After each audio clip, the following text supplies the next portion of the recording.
Hey everybody, we're back with the Boxing Day stream, doing more Final Fantasy VIII because Final Fantasy VIII is Final Fantasy VIII and we like Final Fantasy VIII being Final Fantasy VIII, so we're playing Final Fantasy VIII.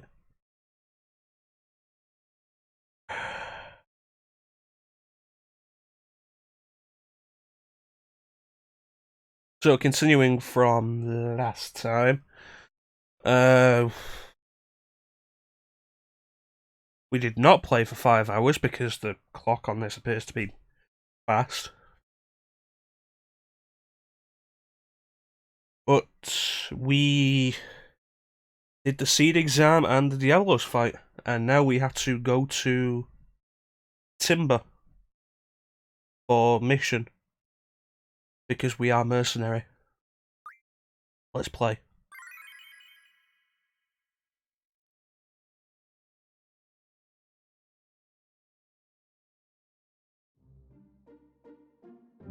That's right, Final Fantasy 2 plus 6.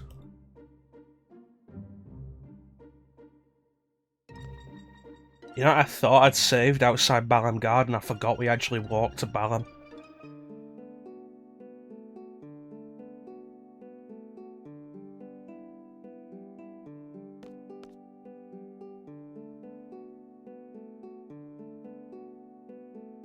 Okay.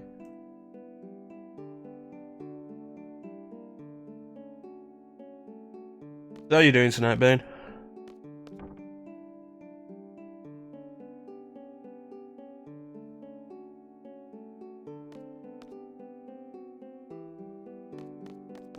Welcome to Zell's house with Zell's adopted mother.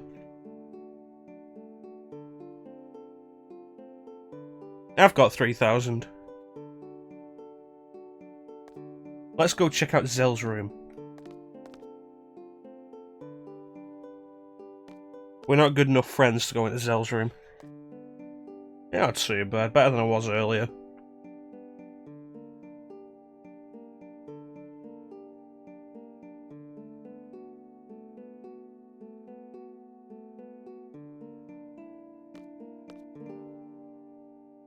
What, they'll be able to go into Zell's room later?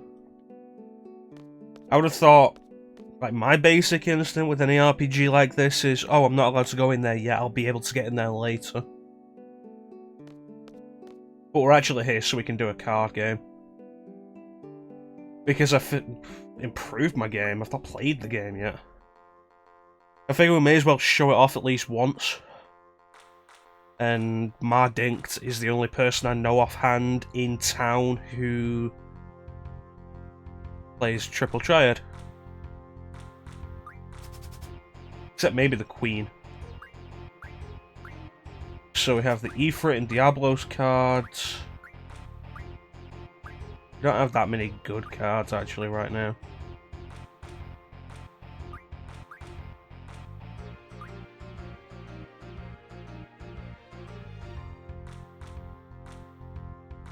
That's interesting.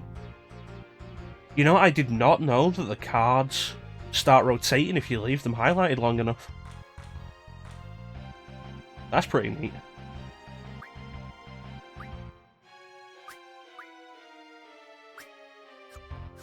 You know what, since I don't have any really decent ones to go along with these two, I'm not going to risk them in this. Especially not if she pulls out some really good ones. Yeah, like the Marlboro. Marlboro? Marble? Marble. The Marble.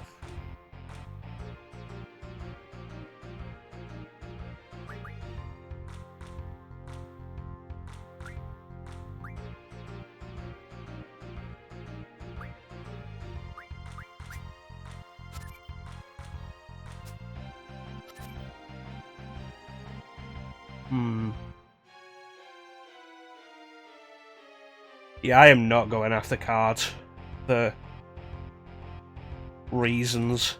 I wanted to show this off once. No, I didn't know. I've never had the cards. I've never had them highlighted that long. I usually go through the list and I'm going back and forth. It took a fair while for them to start spinning, come on.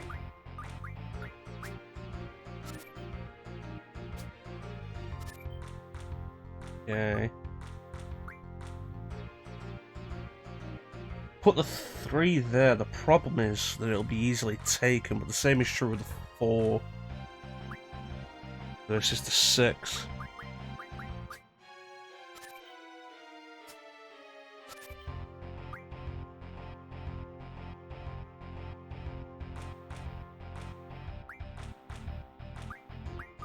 And this should be my victory. Nope. I forgot about the card on the left. Oh well.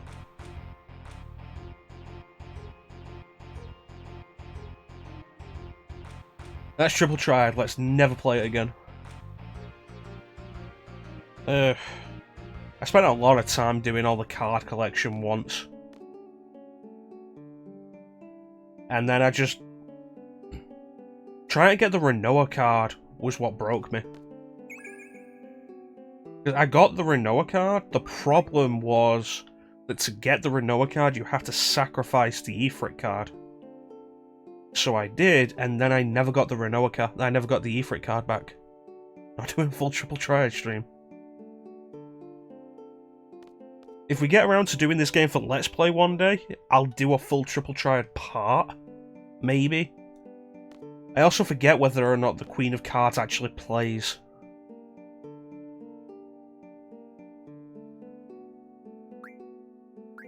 I should look into some of the refinement, actually, because we did get that. That we can use ability. There's 5 blizzards, that's water, and that's good. Fish fins are dropped by the Fantasticalian things, aren't they? Blizarga's not bad. 1 into 5, which means I'll need 20. But I'd be better off boosting the number of M-stone pieces I've got, and then getting mid-level refine. Which reminds me, did we set... Yeah, we set him to learn HP Junction. Don't want that.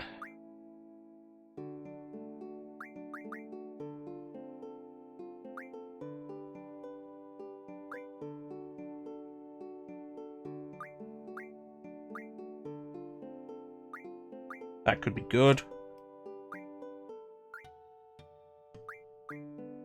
Already halfway to learning Sun Magic plus 10, but I'm never going to use it. I guess Ifrit's kind of done for now, though. Throw him on Elemental Defense J. I need to keep a closer eye on that.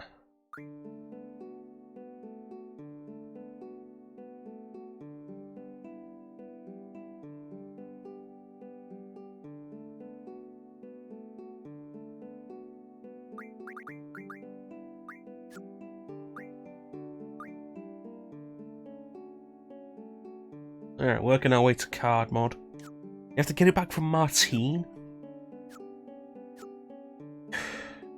Stupid bullshit side quests.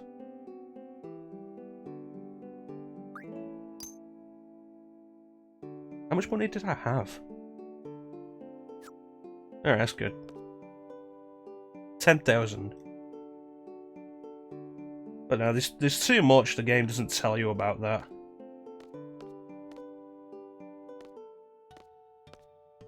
I love how they copy your movements like that, it's always funny.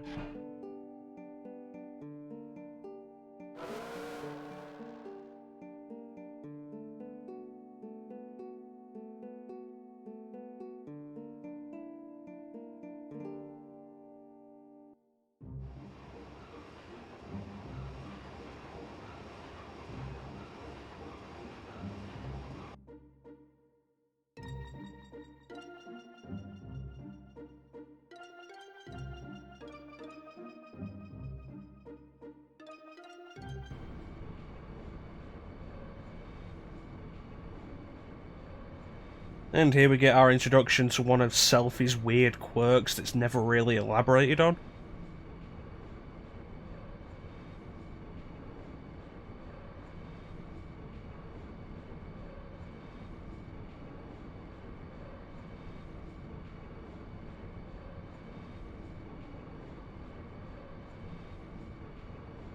Okay, here's the ticket.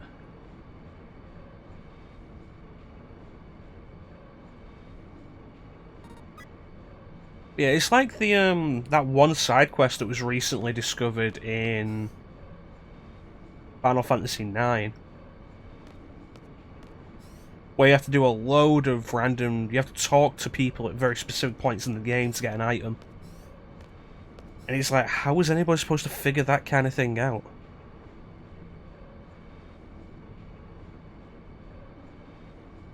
And it's reasons like that why I don't do the Triple Triad Collection quest anymore.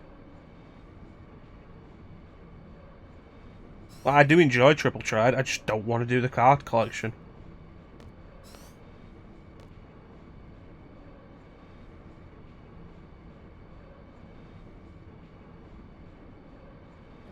Ugh. And Fisherman's Horizon isn't exactly a small area. And characters aren't guaranteed to play the... What the hell is wrong with Zell's leg? Why is his leg so small? Yeah, a character who has a card isn't guaranteed to play the card every time.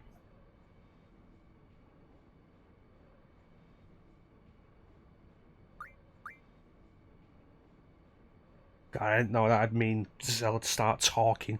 Damn it.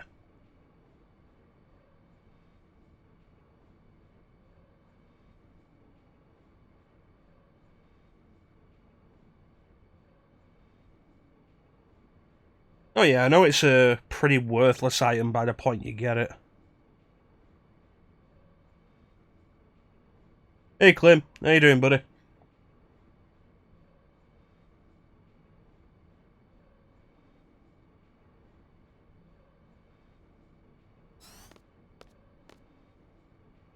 You're just in time for the first Laguna section.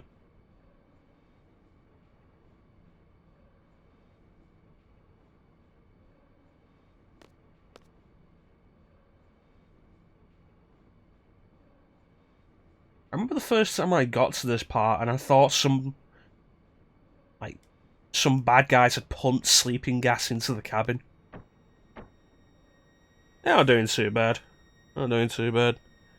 Yeah, man with a machine gun, you know that's where it's at. Yeah, I thought some bad guys had pumped sleeping gas into the cabin when I first played this. And then the actual answer to what's going on was far less interesting. You thought the same thing? It's the most reasonable conclusion.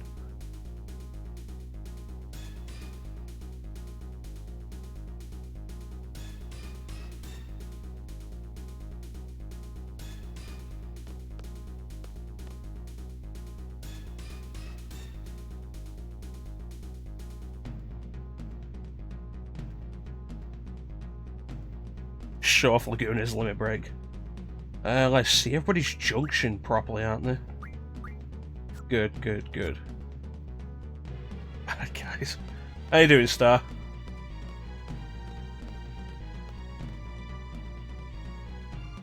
Laguna's battle theme does play during this first one, doesn't it?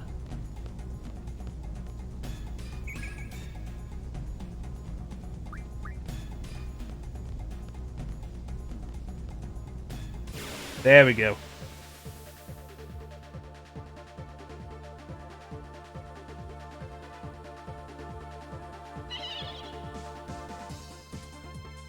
I've seen these guys yet. They got anything new? Nope. Alright. Take them down, boys.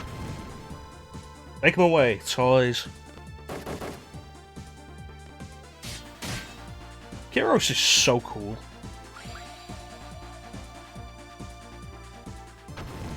I don't care what anybody says.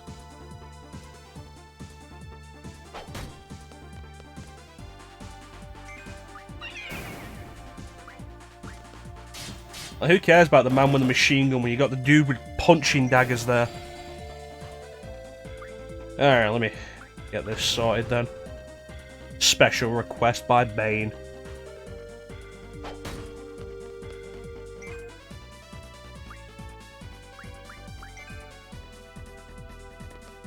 You know what? I can see that, Clem. Really can. Like, not just the daggers, the way he's holding himself as well. It works. Yeah.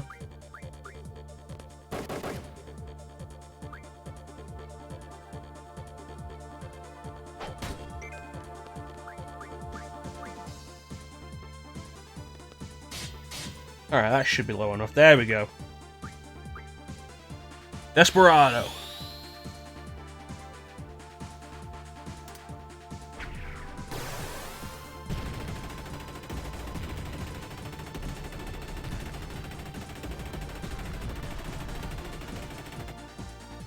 It's like the only time in the game Laguna gets to be cool.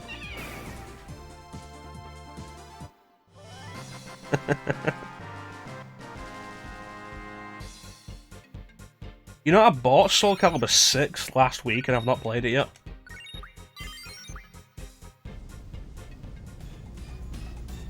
Do classical gas. Alright, let me see. That's good enough.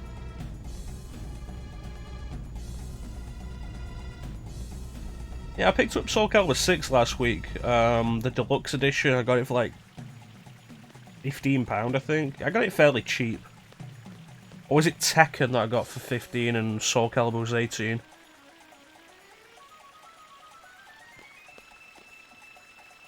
Yeah, I know the feeling. There's so many games at good prices, but you can't justify buying them all.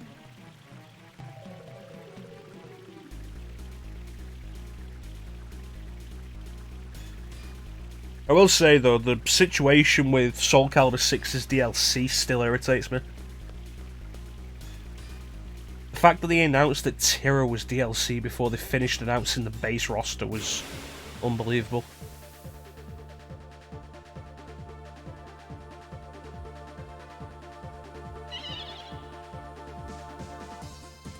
I like Tira, she was a cool character in Soul Calibur 3.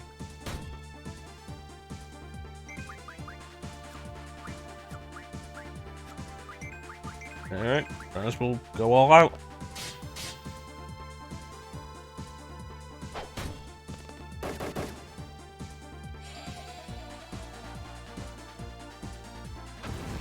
Who was put in as DLC? I think the first season of Soul Calibur 6's DLC was better than Tekken 7's first DLC. Characters that you might actually want, but you could understand them not being in the base game. Like Amy. I think Hilda's one of them.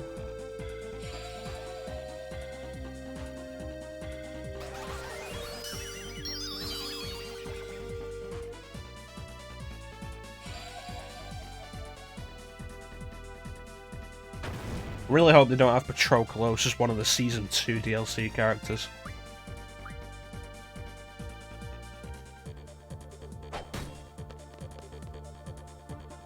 Oh, really, any of the Soul Calibur 5 characters. I wasn't fond of any of them. I don't think there's any that stand out to me.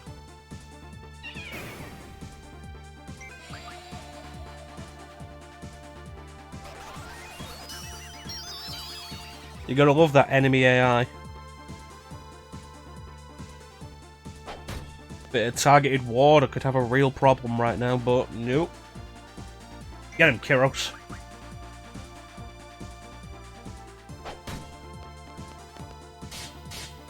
Yeah.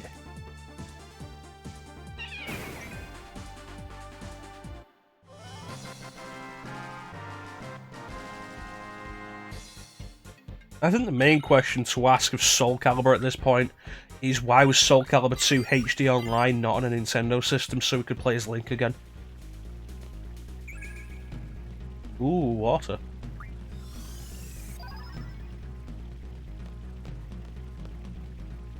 Well, it's a good thing Final Fantasy VIII introduced cars. Now we can get out of here.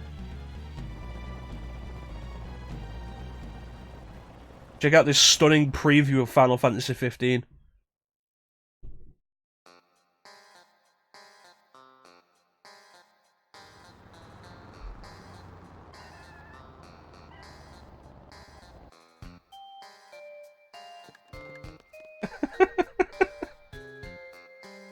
Yeah, I forgot how much of a dick Laguna is.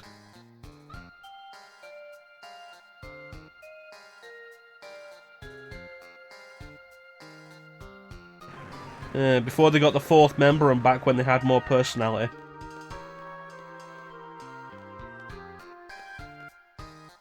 Oh yeah, 15 did have fuel, didn't it? You know, I never remember my way around Delhi City.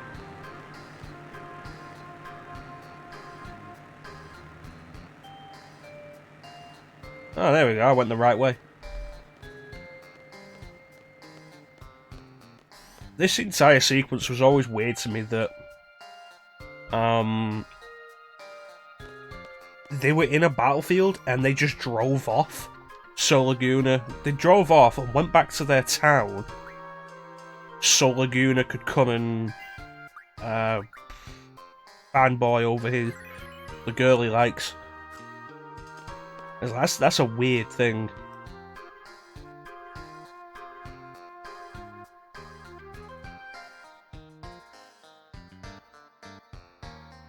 Alright, give me a seat.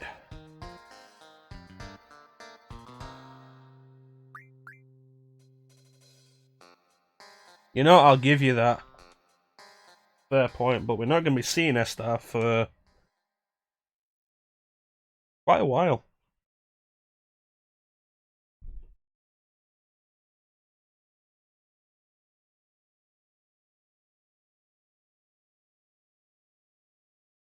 I mean, Estar is late disc 3. And I'd say we're not halfway through disc 1 yet.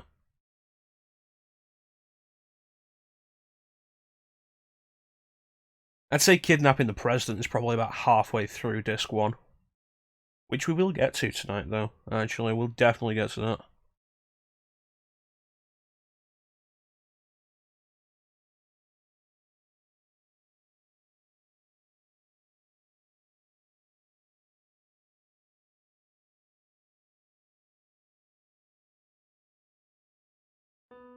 Go on, Laguna. Do it. Do it.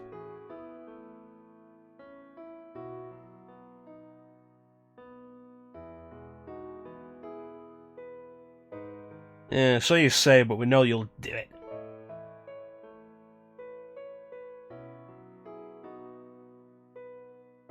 Rain, that's the name.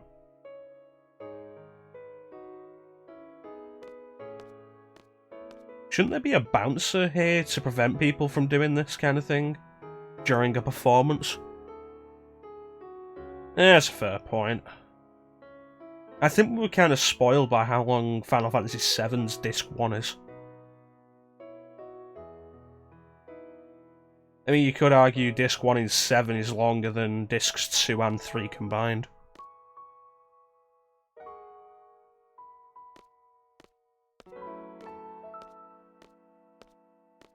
I think the thing with Final Fantasy VIII in particular is they loaded this game so full of FMV sequences.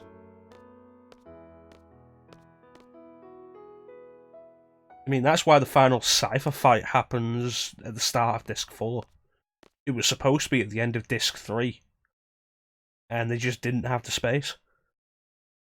Because they loaded it too full of FMVs. Brings back memories of how Fear Effect is 4 discs. Not because it's a long game, but because every background is an FMV.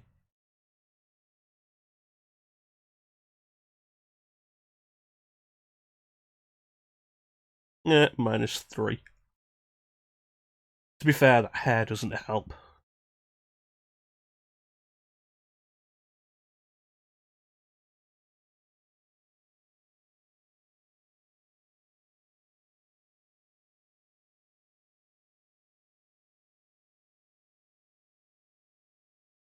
Well, see you later.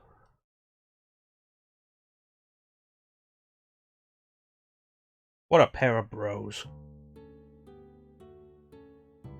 Excuse me, I saw you weirdly approach me and then limp away. I wanted to ask, the hell, dude?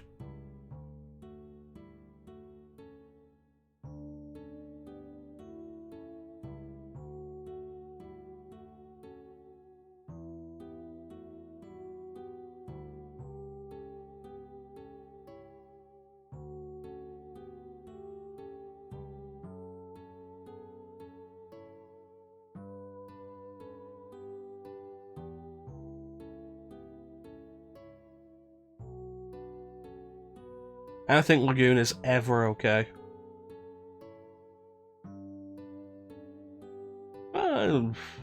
There's the time he's in Windmill.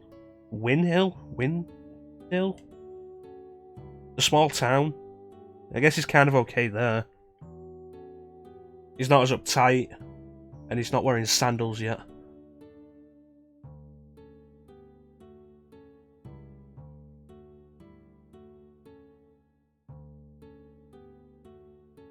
What am I thinking of then?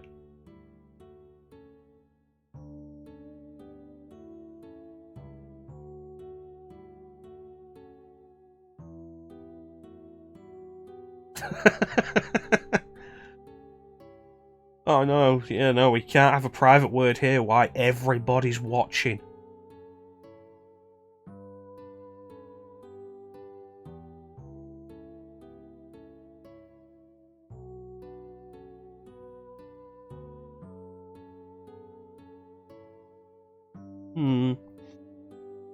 That's the thing, I was sure the Cypher fight was at the end of disc 3, but I always read that it was pushed to disc 4 because the disc was too full.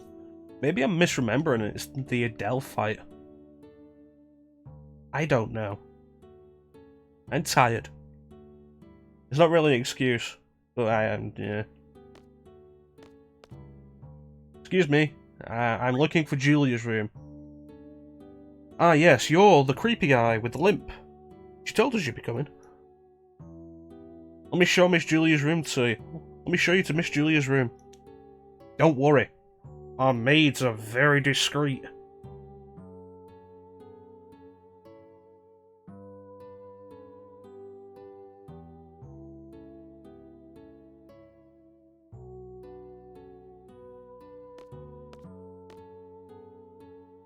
There are 3 chairs in the room, Laguna. Why did you choose to sit on the bed?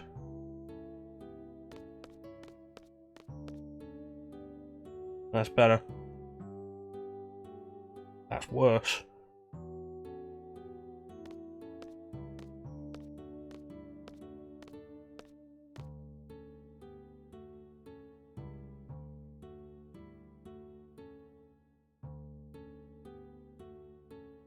Yeah, that makes sense.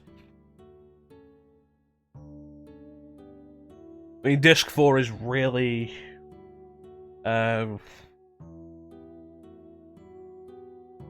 truncated. Is that a good word for it?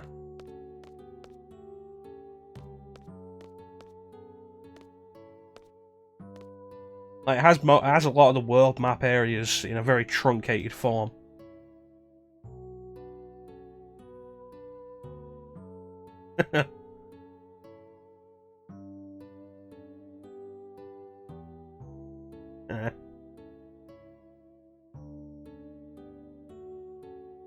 You know, that's a fair point. Final Fantasy VII had some kind of mobile phone, but 8 doesn't, does it?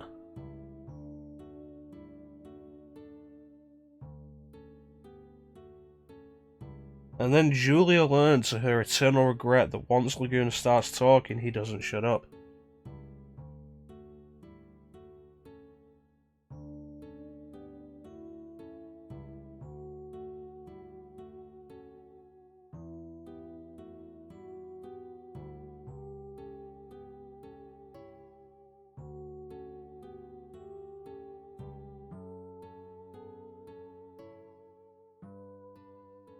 And as Julia casually starts slipping the straps off her shoulders, Laguna still doesn't get the point and proceeds to not shut up. There we go. Bypass being bored.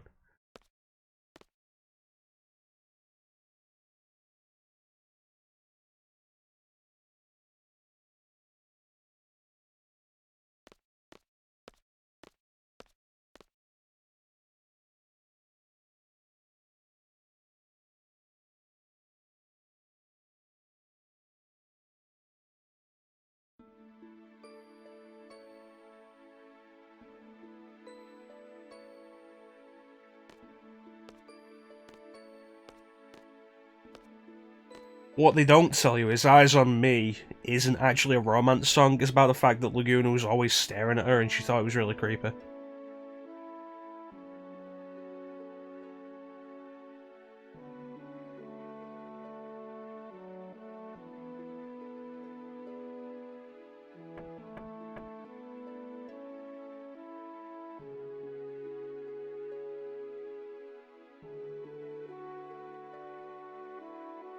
They proceeded to never meet again.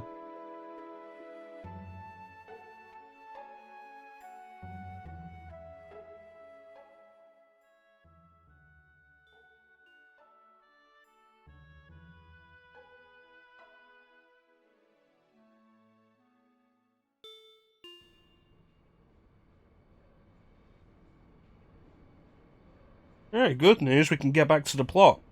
The bad news, the plot's kind of boring for a while.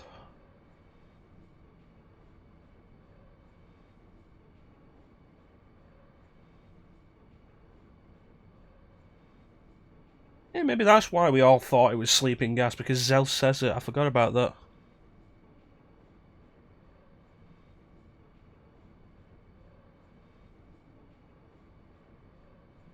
Oh, don't worry, I fell face first onto the floor, but my nose is totally okay.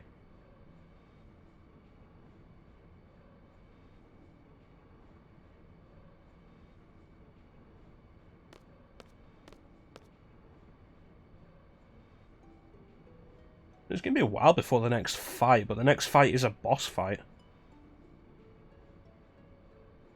What do we got? Exposition.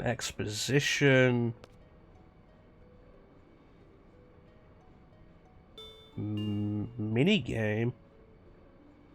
And boss fight.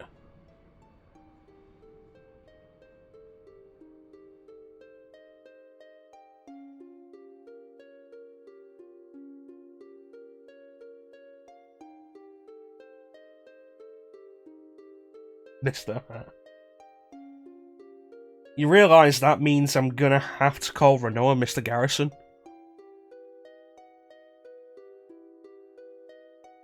There's not enough space for that. Oh, what's Mr. Garrison's first name?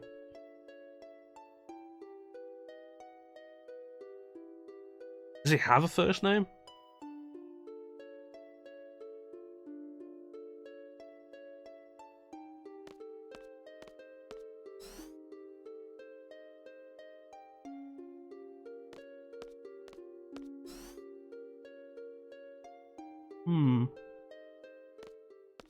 Let me see.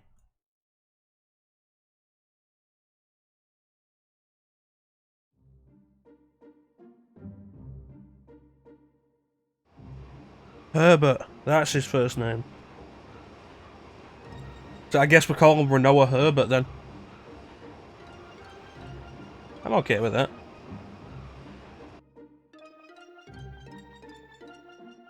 Was his name revealed as Herbert?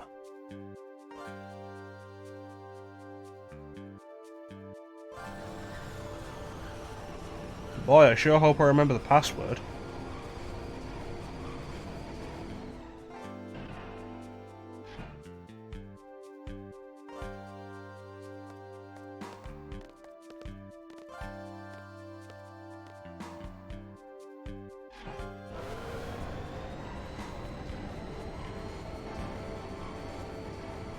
The owls do all the things. I'll make sure I remember that, Clint, thanks. But the owls do all the things. Honestly, it wouldn't surprise me if it was still Herbert. You know, let me look into that. Give me a minute.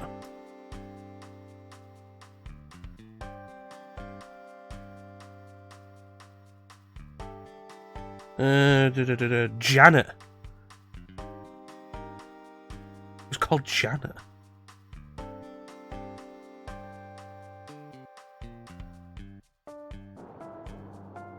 Jeez. Well, we got a little bit of time, guys. What do you think? Should we call Renoa Janet or Herbert?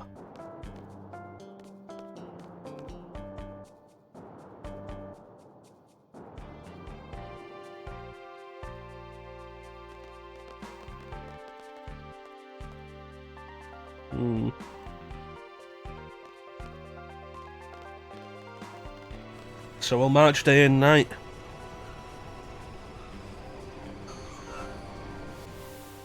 Oh, that train's not conspicuous at all.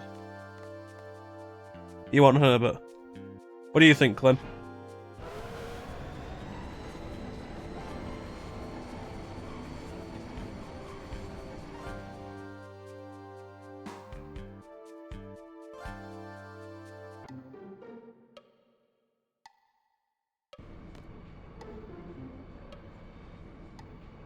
Well, Herbert is. Although that also means you get a choice of Angelo. You can either have Mr. Hat or Mr. Slave. And Mr. Slave might be a little more fitting.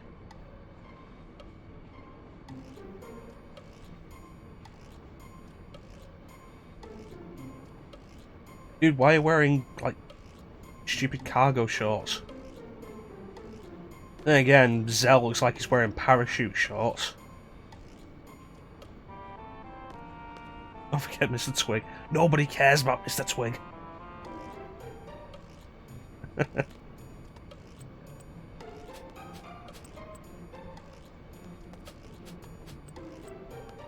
God, I forgot how much I don't like the Timber Owls.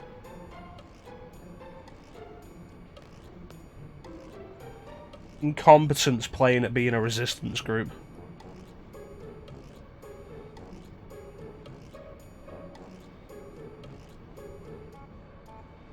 It's like, imagine if Han Solo went to the rebellion, but the rebellion was led by Luke. And like, not episode 5 Luke where he starts to get cool, episode 4 Luke at the start. That's what the Forest Owls are.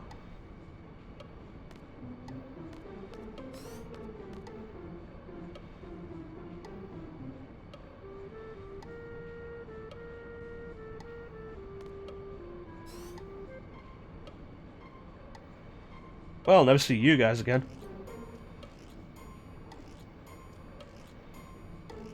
Sephiroth's avatar had parachute pants because they didn't have the capability of modelling actual pants.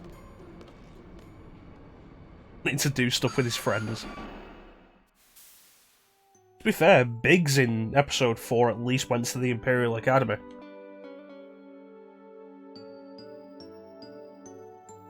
That's right. I am a seed.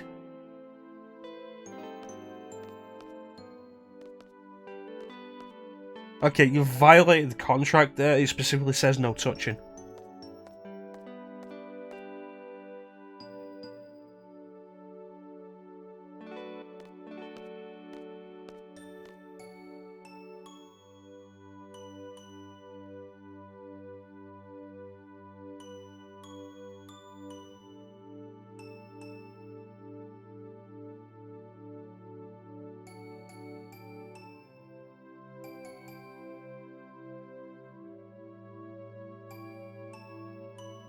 Because Sid is a wuss.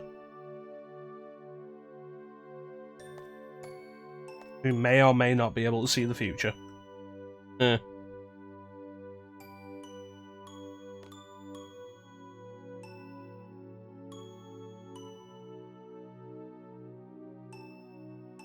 Well, you know, there's a joke to be made there, Bane, but I think it might be a little bit much and also a spoiler. It's Eyes on Me, Clem. I like FF8's soundtrack. It is one of my favourite Final Fantasy soundtracks.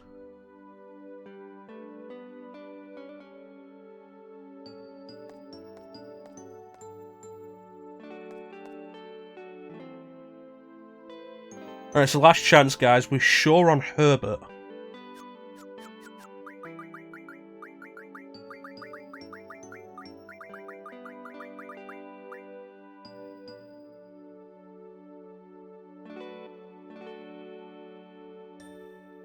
Everybody's okay with Herbert. Alright. Let's see Herbert.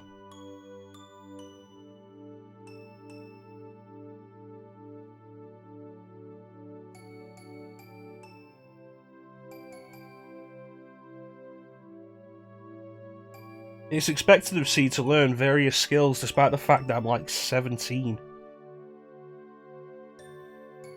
I think it's an interesting point the game goes into, but it doesn't go into it enough.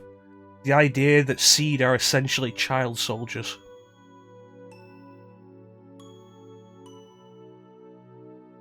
Well, yeah, we're naming all the GFs as well.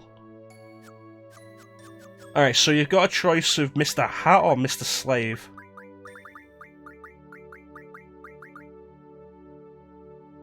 If we do Mr. Hat, we do actually get to do it properly with grammar. Like that. But if we do Mr. Slave, we have to do it like this to make it fit.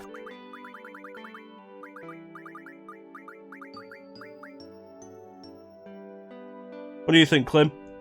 Taking the vote?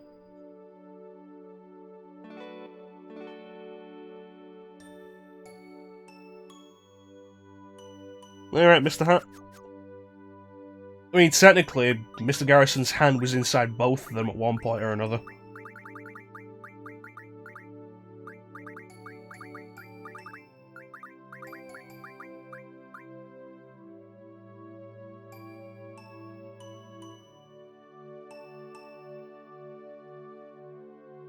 They put South Park on I Don't Care.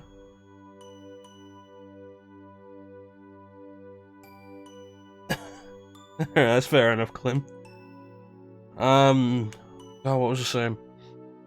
They put South Park on Netflix recently. There's like 6 seasons on there. Season 1, and then it skips to like season 18, I think.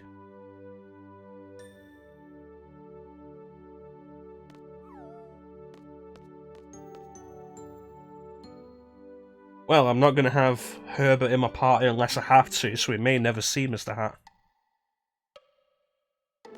Alright, let's save it here.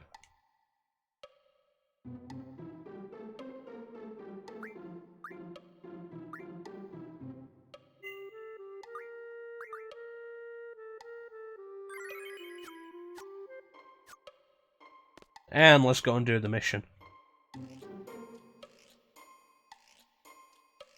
Are you taking a look at it, Ben?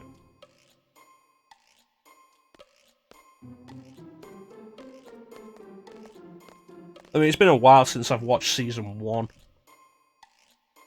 You know what? I've never actually watched any of the PC Principal episodes.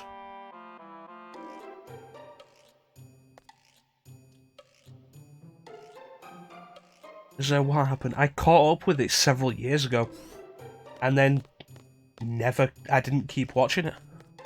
I went through all of it, and then didn't keep watching it after I'd caught up.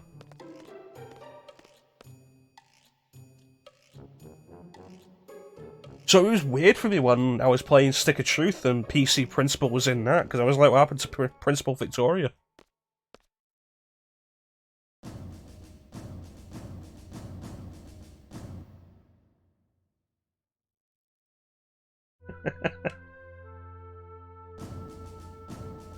I love it when South Park does adults just outright screaming at children like that, because it comes across as hilarious. The abuse more often than not comes across as hilarious, it's great. Who calls the kid Vinza? I feel like it's just a straight up evil name.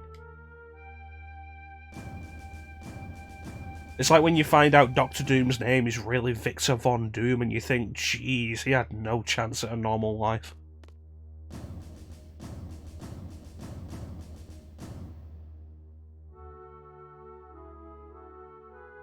I mean, at least with Dr. Evil, it was a joke that his name was actually evil.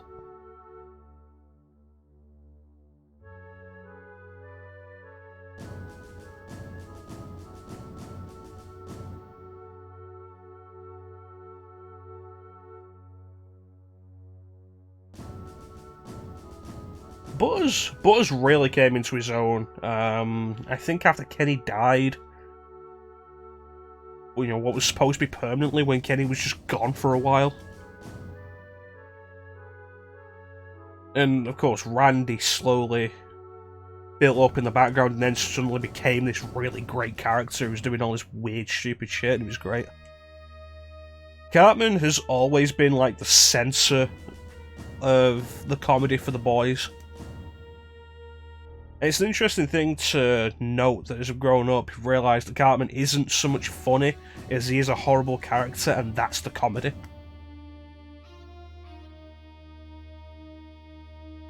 Oh yeah, I mean, remember Awesomeo? Or that one time he tricked Butters into hiding in... Oh, what was it, like a storage unit for 2 weeks? Because he wanted to take Butters' place at Kyle's birthday party when they went to Casa Bonita. The ending of that episode was great. When everybody finds out and Cartman just tries to dash through Casa Bonita to do as much as he can before they catch him. Maybe I'll do Stick of Truth at some point. I have it on PC. Which would be the better way to play it because the console versions have some nasty loading times. And I don't want to buy it again for the current gen. I've got it on PS3 and I got it cheap on PC.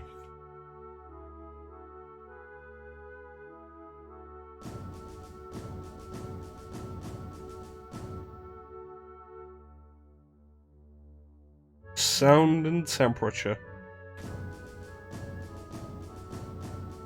Oh yeah, make love, not Warcraft.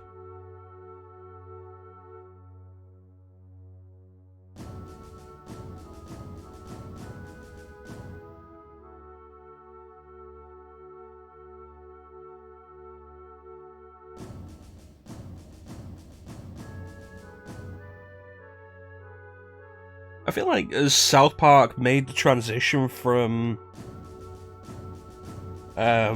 weird, sweary cartoon into social satire, it really did come into its own.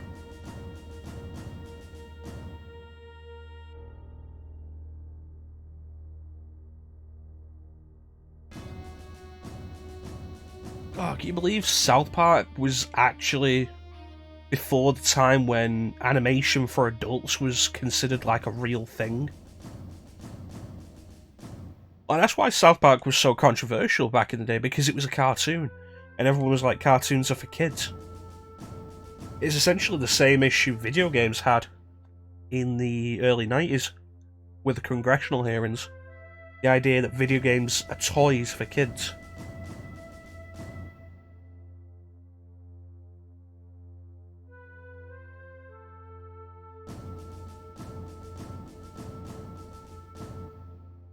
It's a great vehicle for social commentary, mostly because it holds nothing back. And also because they're able to throw episodes out so fast.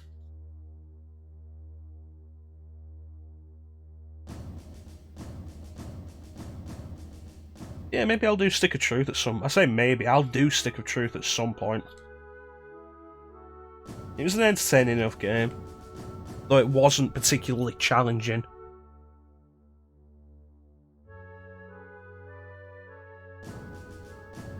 The Fractured But Whole I didn't enjoy as much. Which is a shame because gameplay-wise it was definitely better.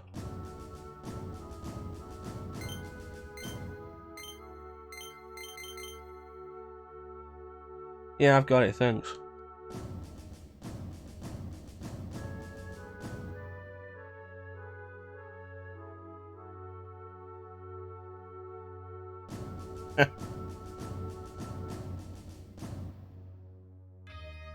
You know, as a member of an elite military force, if the person I'm contracted with told me to shut up, I'd be kind of like,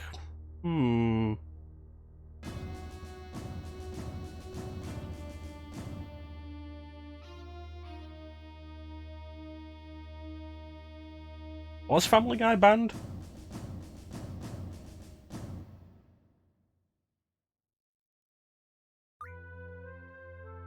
I remember it was cancelled twice, but I thought that was more because of the ratings. Family Guy didn't really catch on the first 2 times. It's one of those shows that was vindicated by its DVD sales.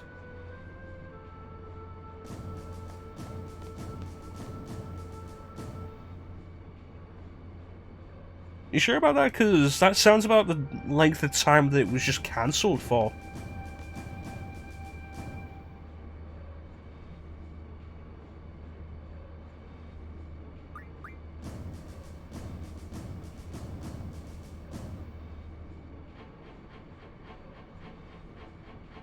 Alright, here we go.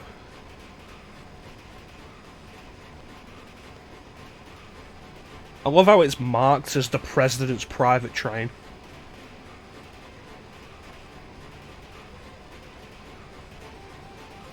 Five minutes. 5 minutes is all I can spare for this operation.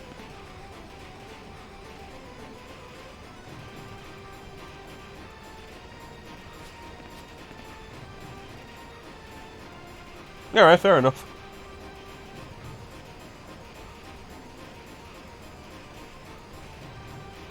Oh, I never get caught on this. This is really easy to do.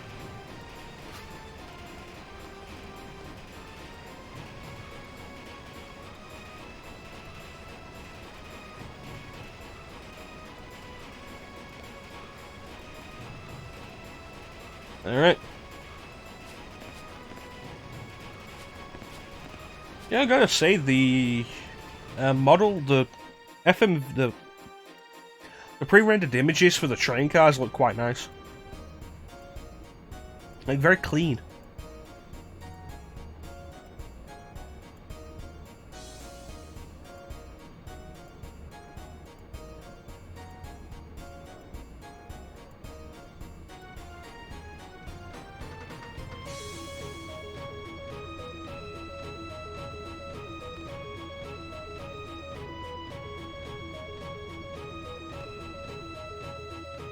You know, I feel like this guy's story would end up being like a background thing through the entire game, kind of like Johnny Sasaki in Metal Gear. But I don't think we ever see him after this.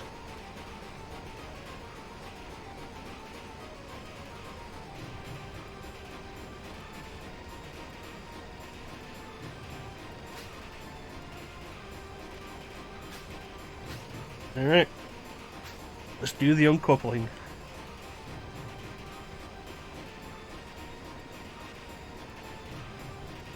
Alright, 1, 2, 3, 4.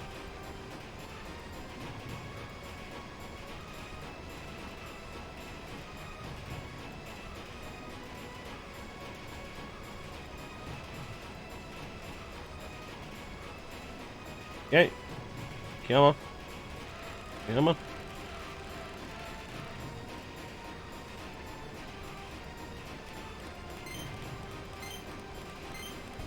Two.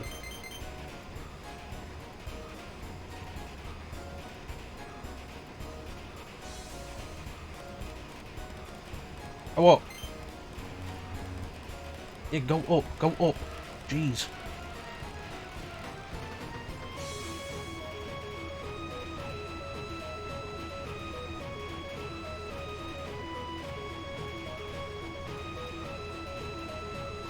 Alright, back down we go.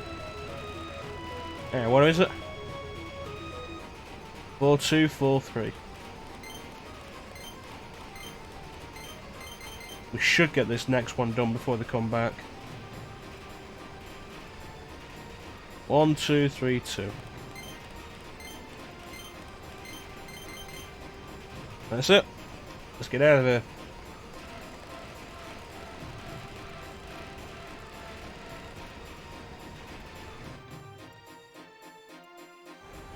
This is a pretty cool looking FMV.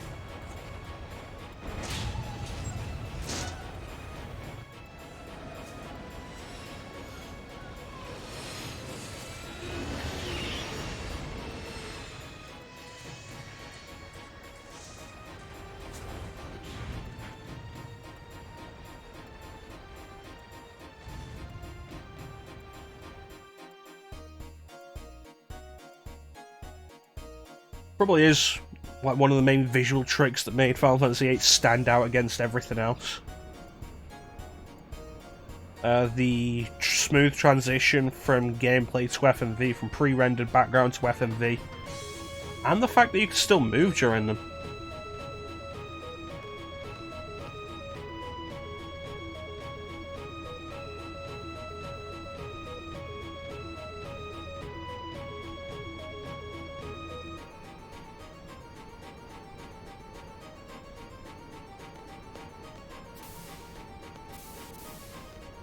You know, maybe they should have locked the door.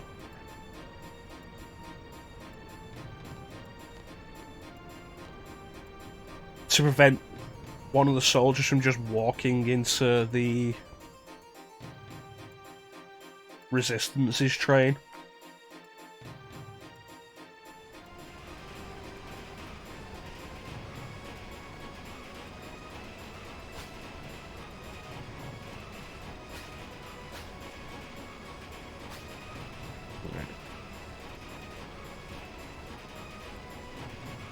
Okay.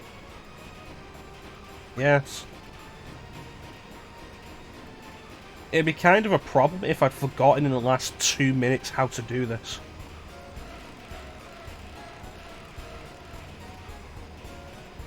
Two, 3, 1, 3.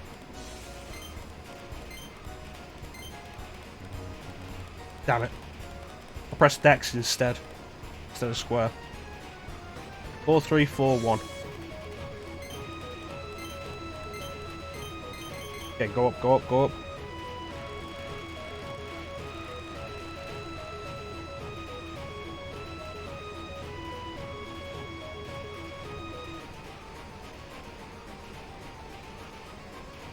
Alright, back down. We can do this. 1, 3, 2, 3. It's like the squatting minigame, except with an extra button. 1, 3, 1, 3.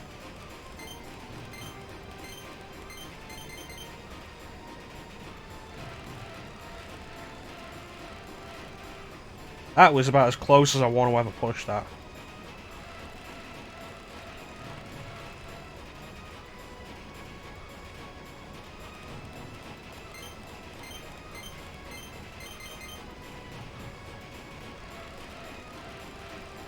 Jeez. Way to push it even closer. 2, 1, 3, 2.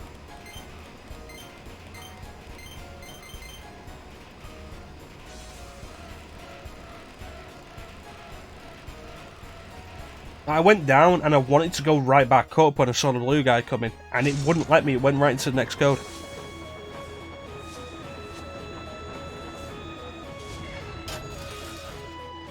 You know, I have that line prepared for a point when I have to throw a guy off a moving vehicle.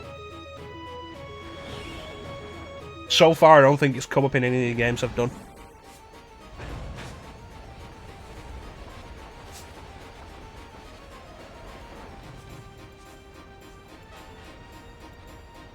And there we go.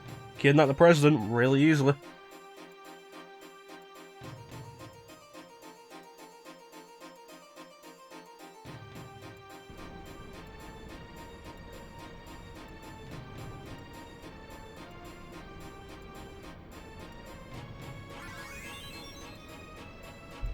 Disc 2. Trying to think what you're actually talking about. Jetpack guy, maybe? I hate that sequence, it feels really finicky to do.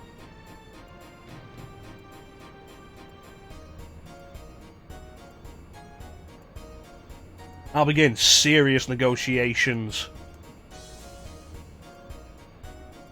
You know, it's interesting that we're still... even this far into the game, it's still reminding me to equip the GF before a boss fight.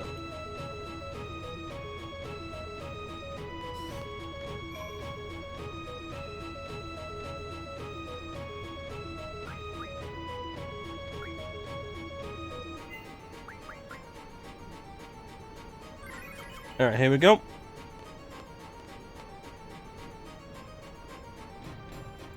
Let's go and conduct serious negotiations while Herbert's dressed like that. Yeah, that's what I was thinking. Jetpack dude. It's not really a jetpack, it's more like a floating platform thing that he has. I hate that sequence, it's really awkward.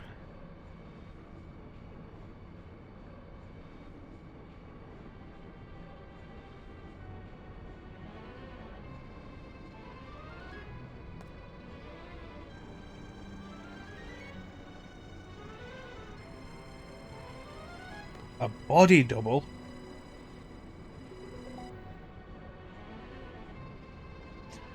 I'm afraid the Death Star will be quite operational when your friends arrive.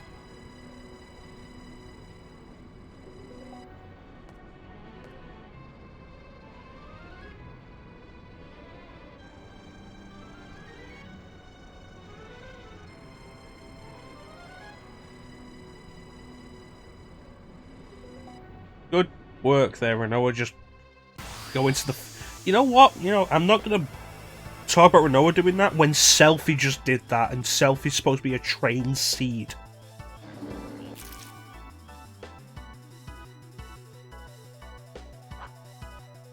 I never healed.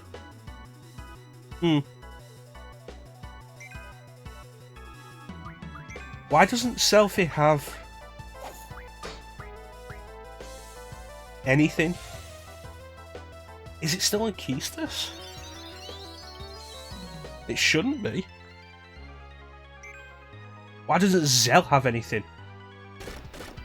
It was all unequipped from them. Damn it.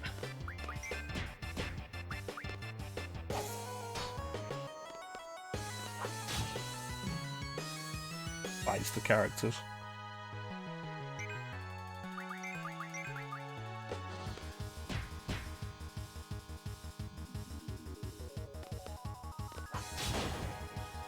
Seriously, was it all... Why was it all unequipped? It should have been on them. Even previously, like, there was that small part where we weren't with Zell or Selphie. But every other time when we've split from a character, they've kept all their stuff. Alright, here we go, phase 2.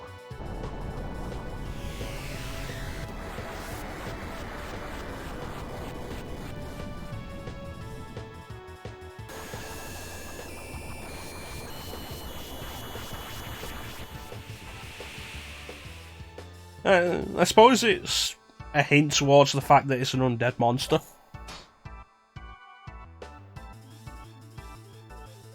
Alright, so if I remember right, Jero has something that I'm going to want.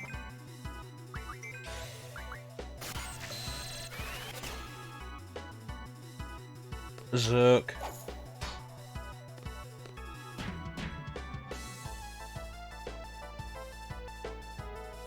Essener and Double's good as well.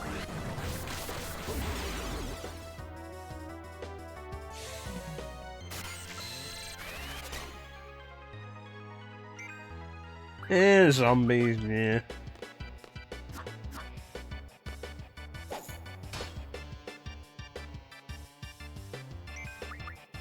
Might as well use this sooner. Like the giant cockroach man, like, yeah, it's a fair point. Don't do that. I don't think Vincent D'Onofrio gets enough credit for that role. He was fantastic in Men in Black.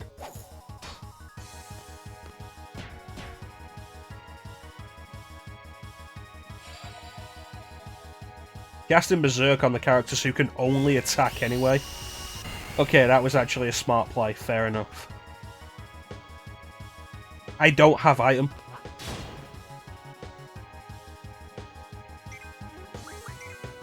It might be an idea to swap item for GF, actually. I was considering using Cure on him, but...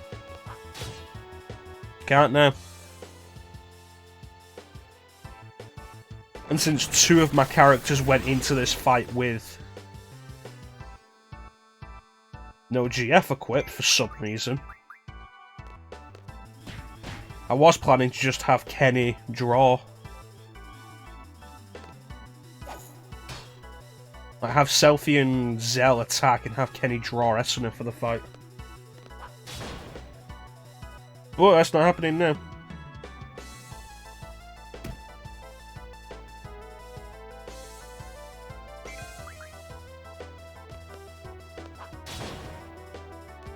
You know, I really don't mind if I die here.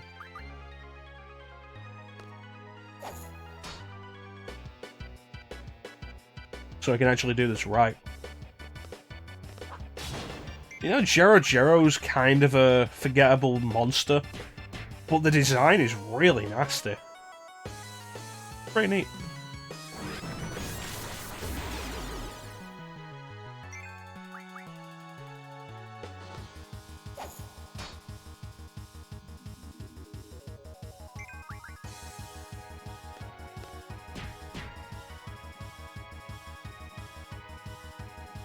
Are we done? Nope.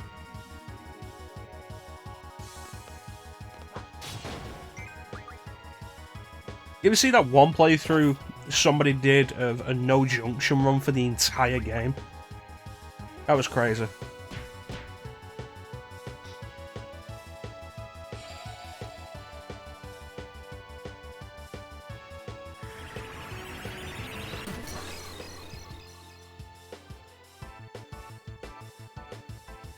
That's a weird choice to cast.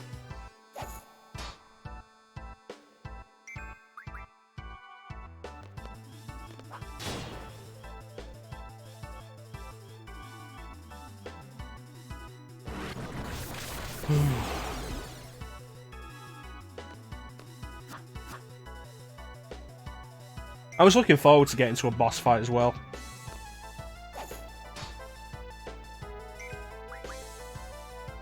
I don't know if they defeated Ultimate Weapon. I know they took a long time to defeat Ultimecia. Pretty much outright admitted that the Ultimecia fight was luck.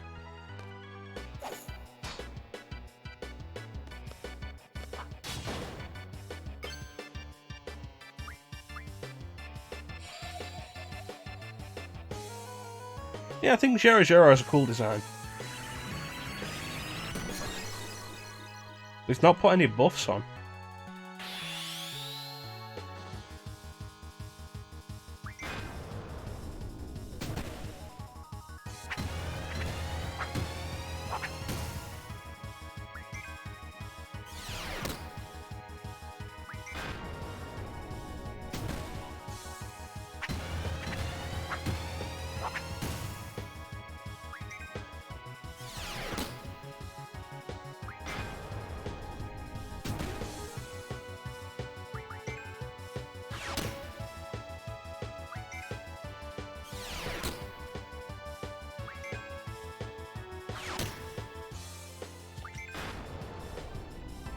This has gone for a while.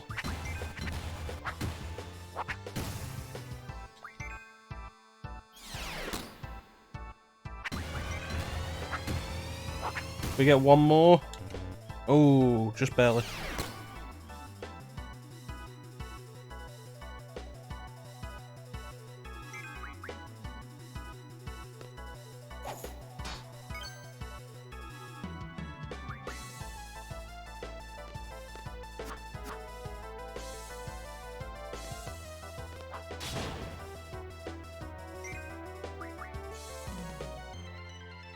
Come on, hurry up.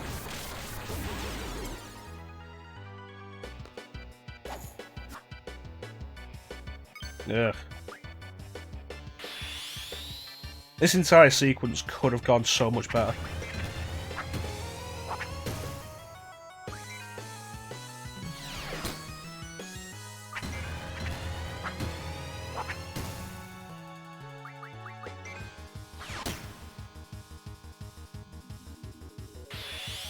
Here we go.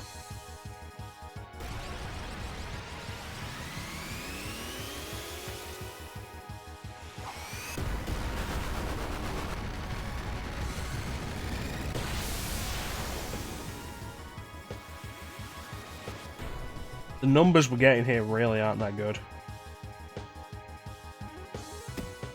Oh, there goes Zell.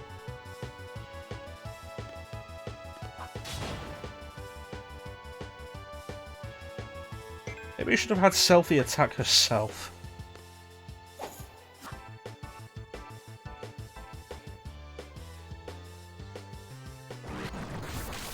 Yeah, it's not quite as cool as when Sabin suplexes the Phantom Train, is it?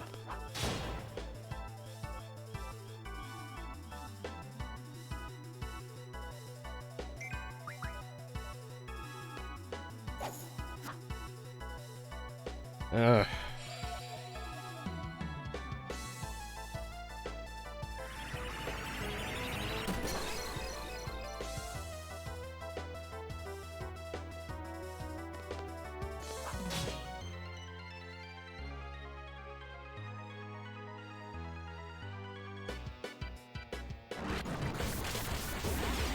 There we go. Stop messing around and kill them. Jeez. Do this better.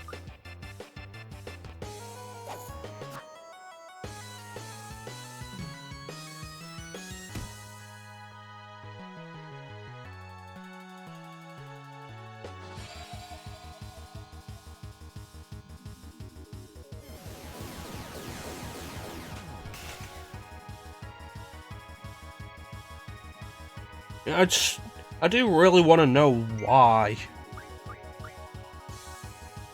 The GFs weren't equipped when they should have.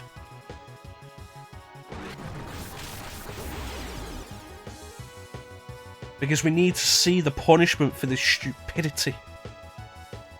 Seriously, why were the GFs not equipped?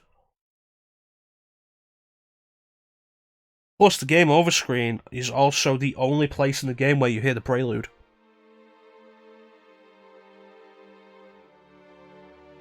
So, you know, while we have the chance, might as well hear it.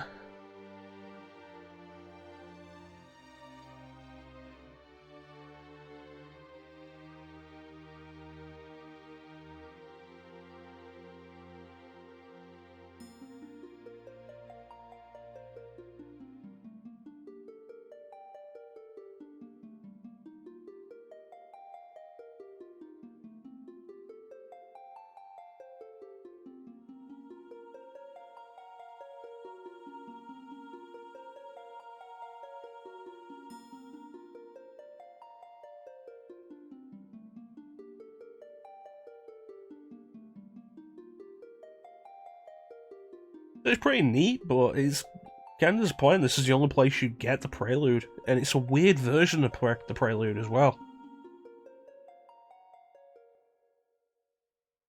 Alright, let's do this properly.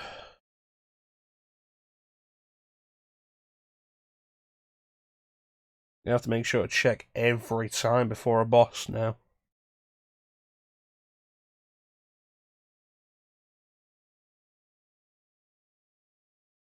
Remember Squaresoft?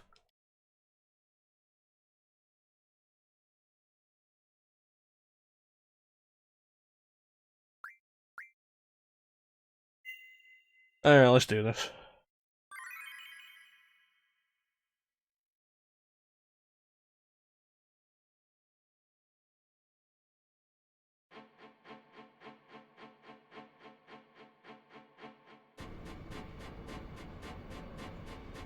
Oh, I remember Neversoft. Got a bunch of their games already for the channel. Yeah, look, the GFs are just unequipped for some reason. Why?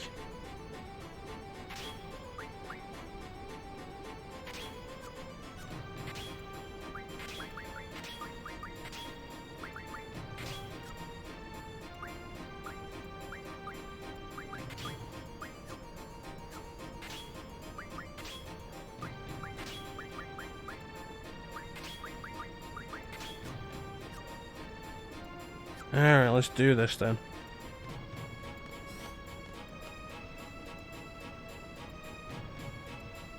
So what did we do? We did the Spider-Man game, we did Tony Hawk's Underground. At some point we're going to go back and do Underground 2.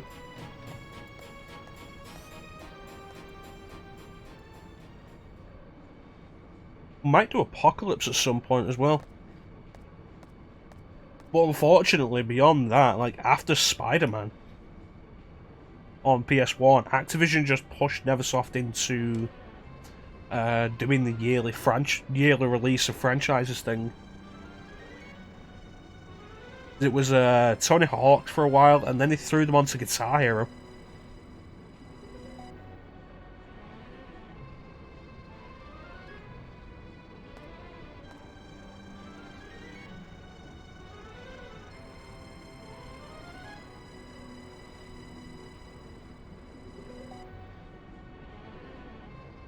Again, why does Selfie take cover? Alright, let's do this properly.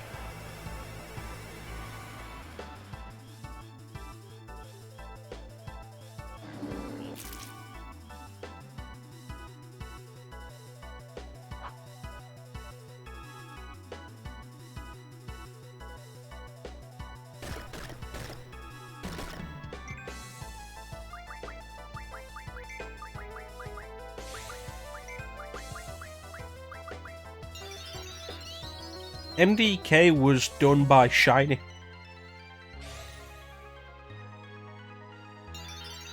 I mean, I remember MDK. Weird game, but it was done by Shiny.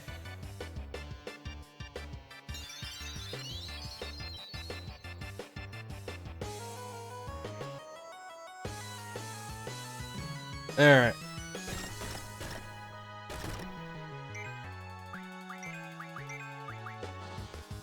Let's do this.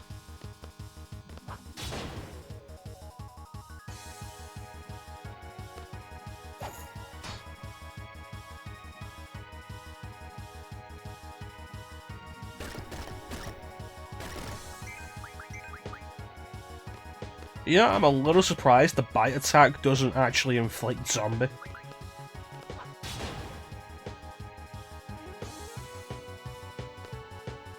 That said, zombie would be a pain to deal with this early in the game.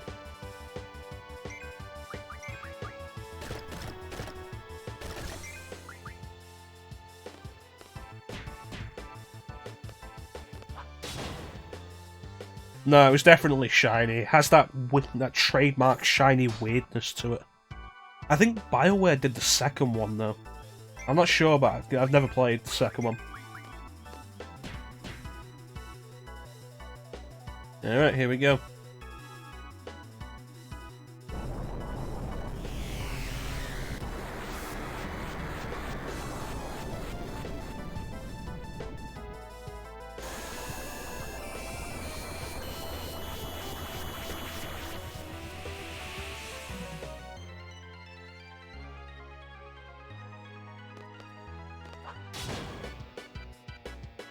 What's the smart thing now would be to stock up on Esseners.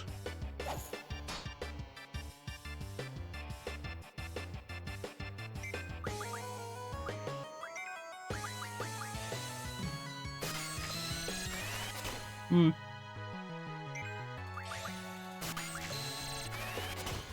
know, this boss arena reminds me of the Phantom Train stage from Duodecim.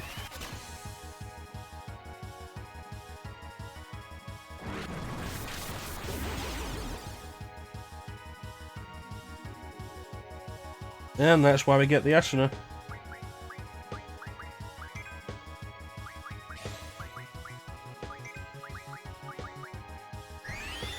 There's this Berserker zombie. Oh, they were involved in the PS1 part. That's fair enough.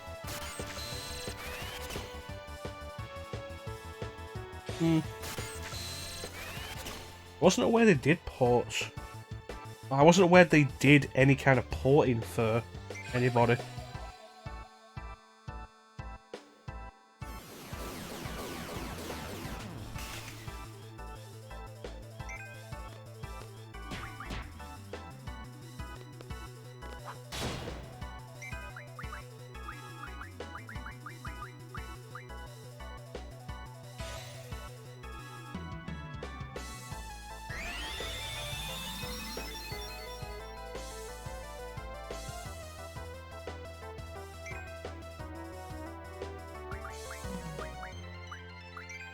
Anyway, let's just end this.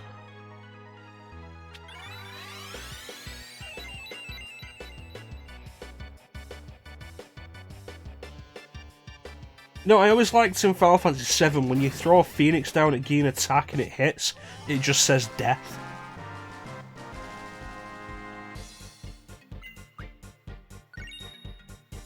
The zombie powder could be refined.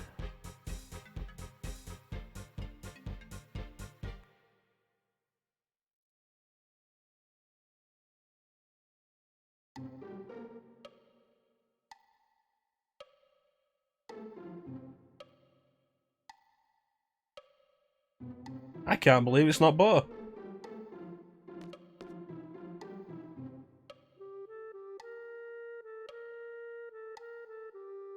That's right, the TV station, the only one in the country.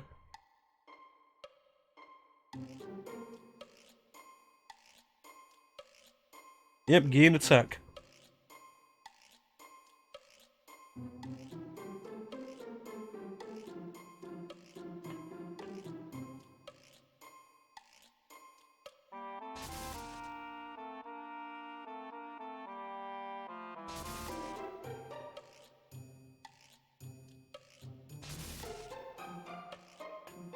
It's an interesting thought here that doesn't get brought up much in the game.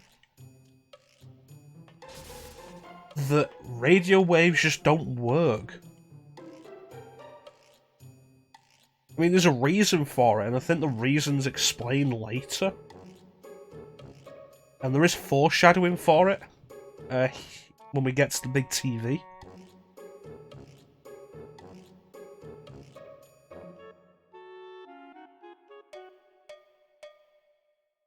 But it's an interesting thought. Love and peace! I love Trigun. Trigun's awesome. Yeah, the reason's a big spoiler, but there is foreshadowing if you're aware of it.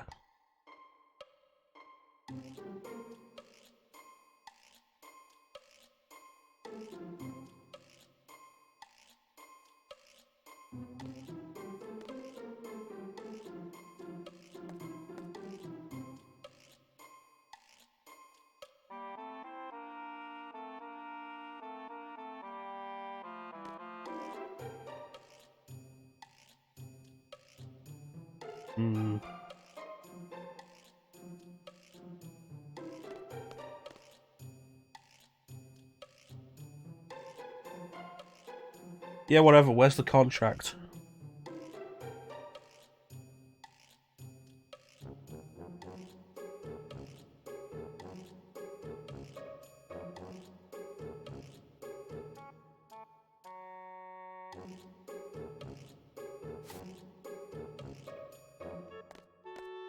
Alright, here we go.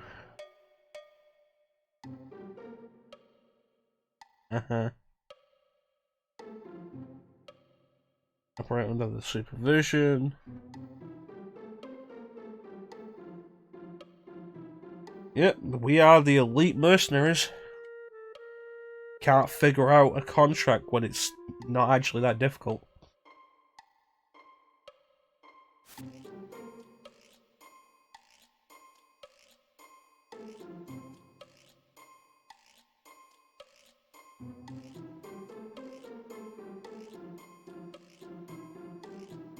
Seed deployment will last until Timber achieves independence.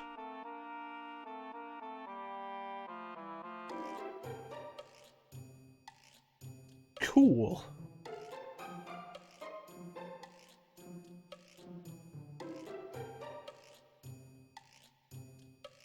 You know, beginning to think Sid's a moron.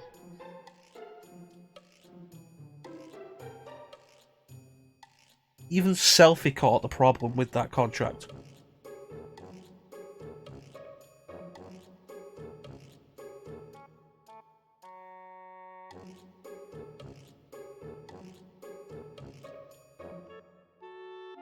Ugh.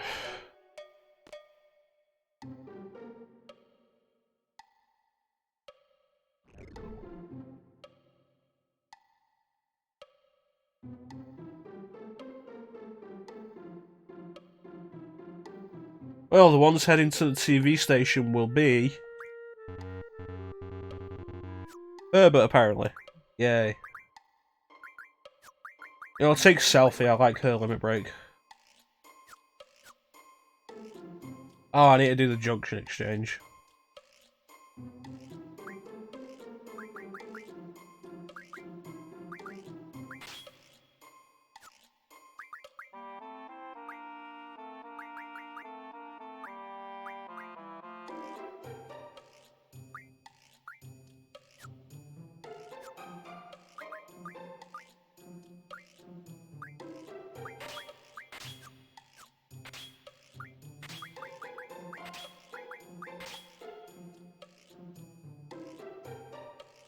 When you say a Black Friday deal, I don't think anywhere does Black Friday deals for 100% off.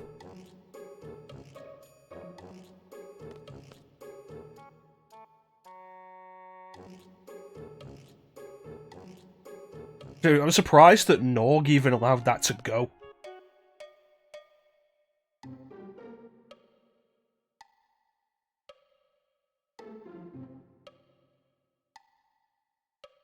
Yeah, let's get out of here.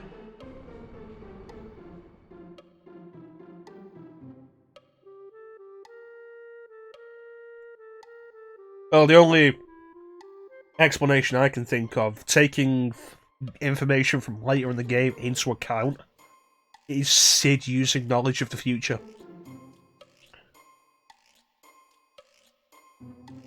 Norberg.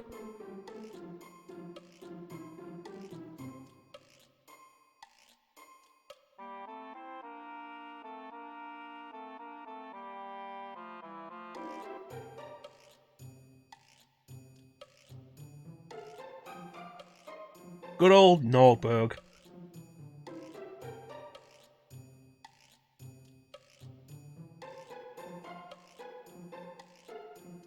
Eh. Yeah, Sid's cheating.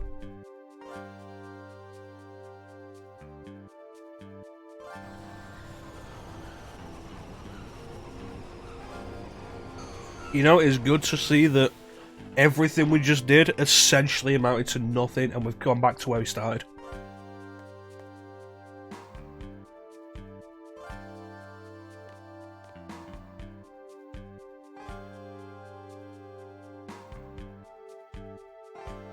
Okay, let's go.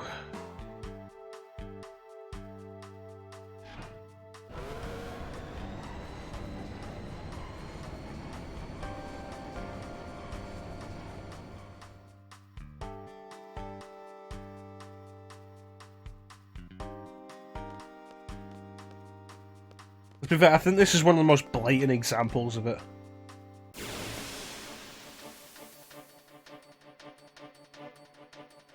And now soldiers are just attacking people on the streets. I'm surprised anybody will put up with this.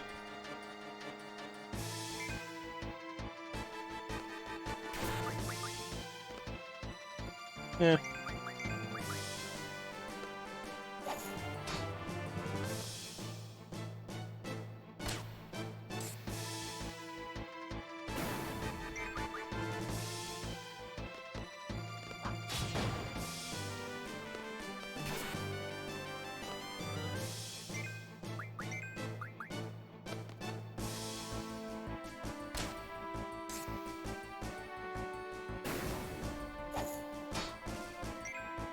Take him down. Nice.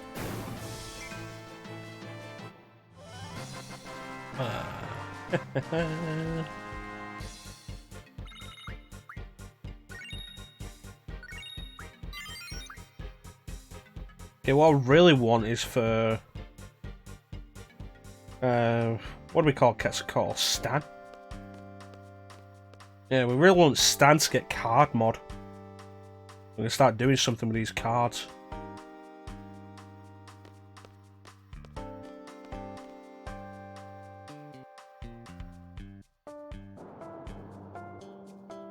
Yeah, let's go to the pub.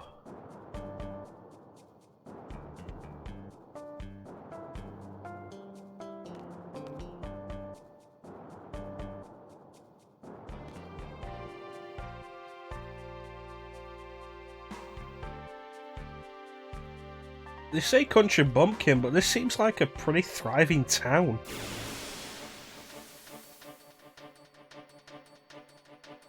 Yeah, I'm not entirely sure I care about Zone.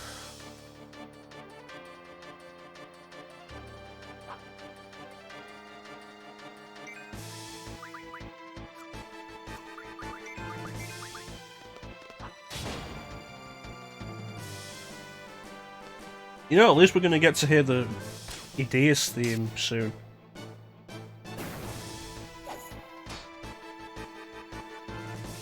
I love Ideas theme. I don't think you hear it often enough in the game.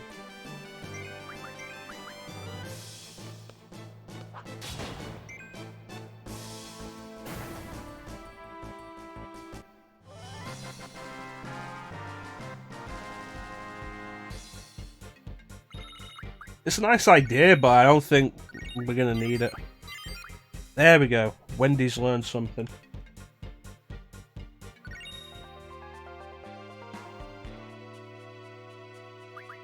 Change this up.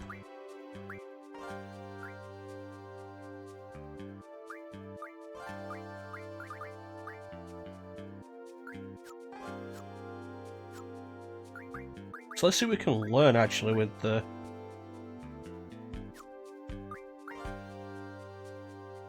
20 zombies, that's pretty good. Kiragas, actually, that'd be really good.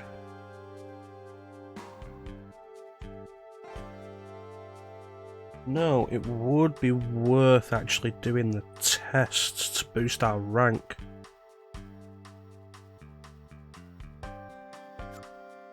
So we can get more money.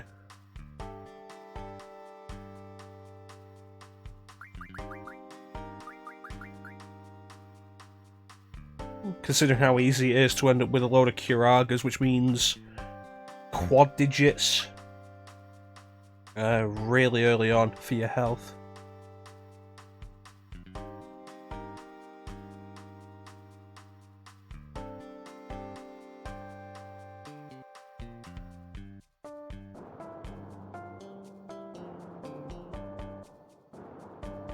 Okay.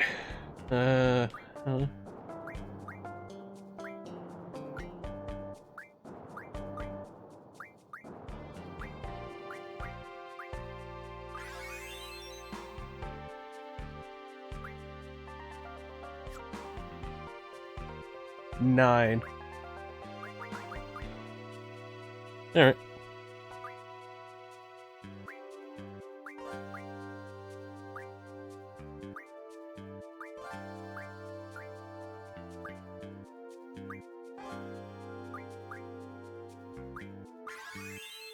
Then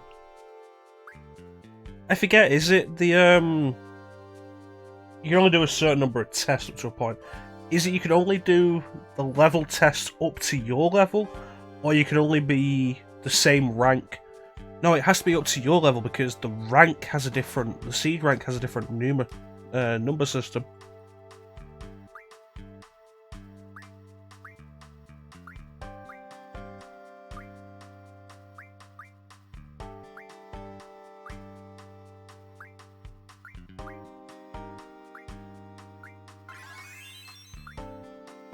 Which means we can do up to the level 12 test.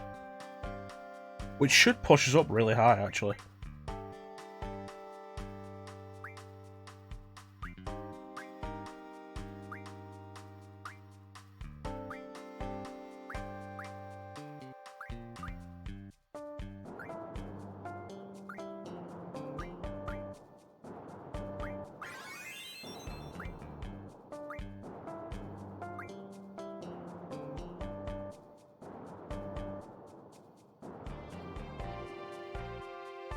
I'll be able to progress in rank so you've done the review of each exam. Yeah, fair enough.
Imagine if you encountered less enemies if you walked instead of ran.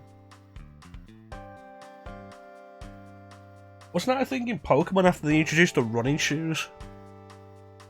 That if you run in tall grass or in caves or some stuff, you find more Pokemon. Or am I thinking of something else?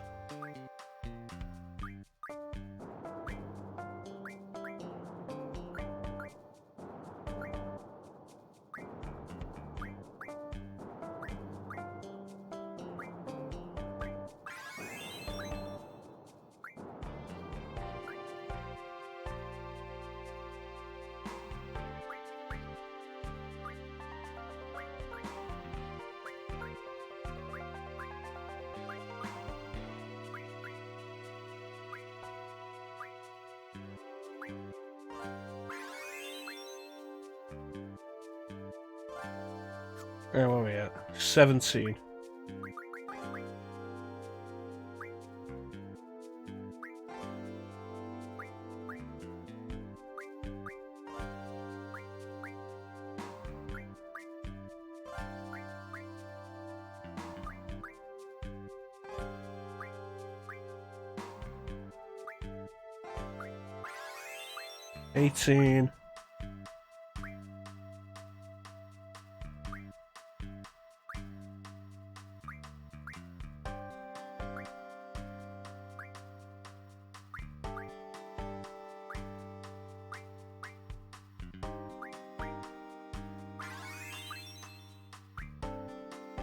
Level 12 test.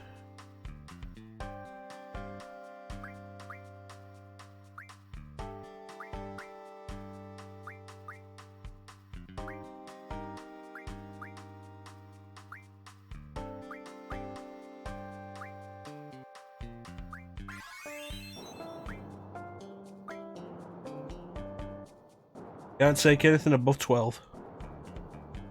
Alright, seed level 20 is going to give us a good amount of money per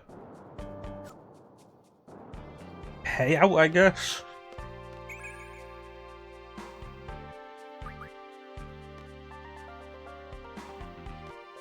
It's been a while since we were last paid out. Paycheck. That'd be the better word.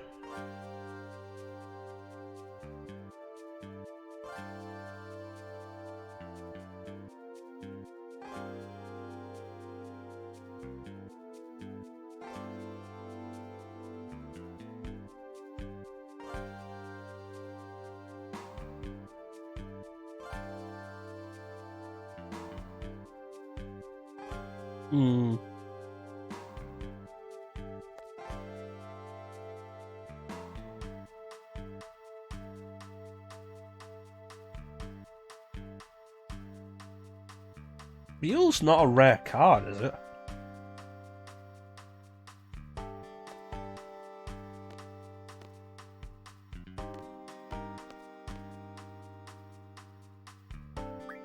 Oh, I got your card, buddy.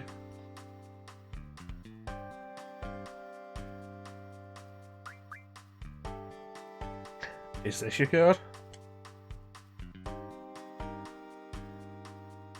Yeah, level 1 card. Precious card.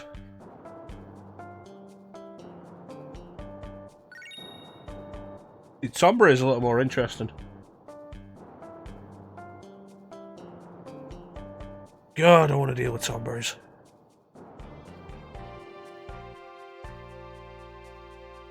Alright, let's go do this. Okay.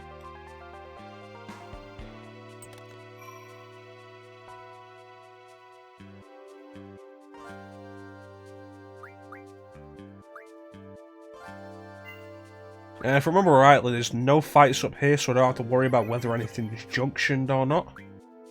But let's check just in case. It's all good.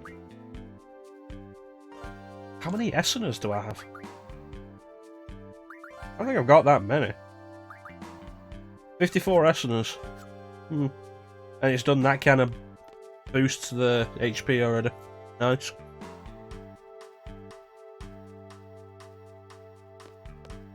You ever take a look at the Apocalypse spell you can draw from Ultimecia?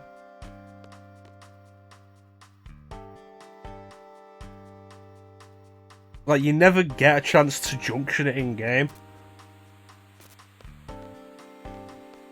And if you look at the TV screen, you can see the foreshadowing for later.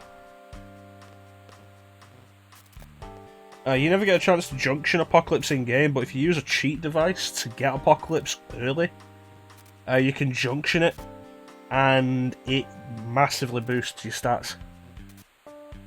Pretty interesting.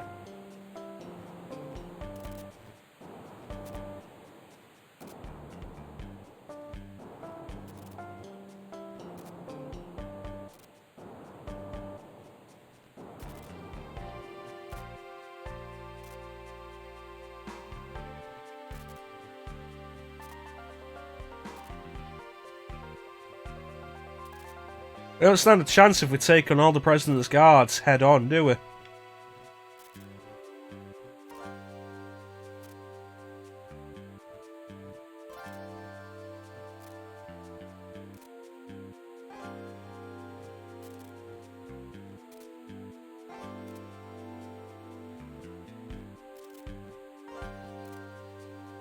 Yeah, easy life to just follow orders. Well, all you can do in the final fight with it is cast it, because you get it in the final fight.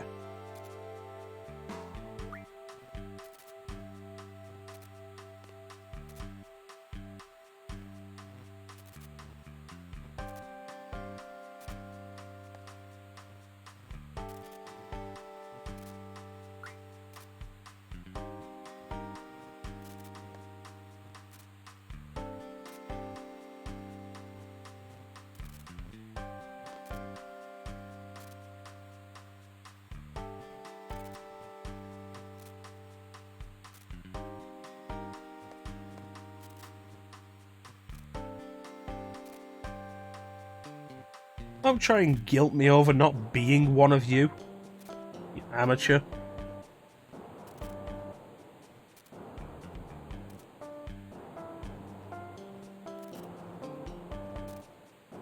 To be fair, isn't it basically a game for her?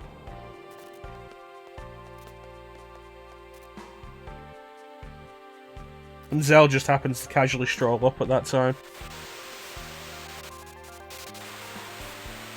But yeah, no, we could never storm the place, we'd never make it.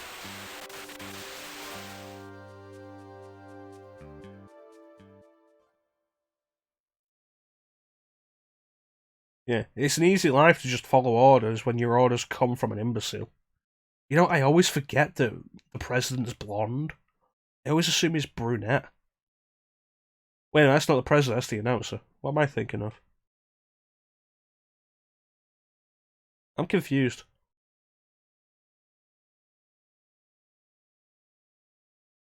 Because they're both in suits.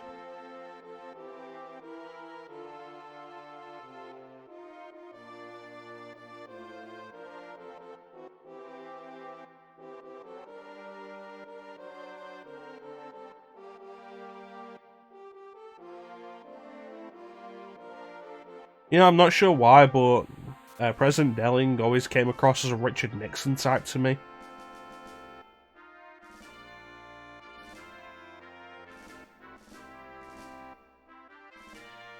I'm not going to try and do a Nixon impression, though. We have the power to end all wars. So, surrender to us so we can end all wars.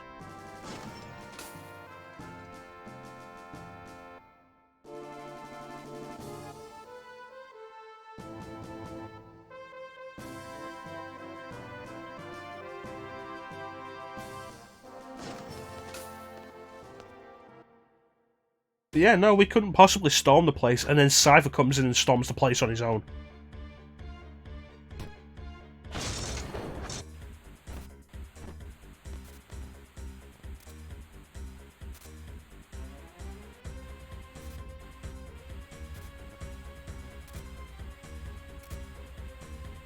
Needs to be in a glass tank. .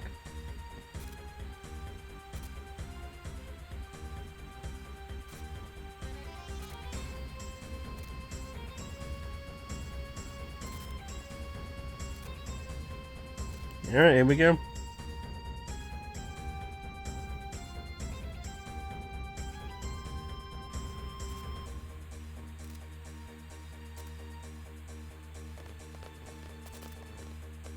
And we're off to save the evil president. Yeah, look at this. This is like some sort of backwater.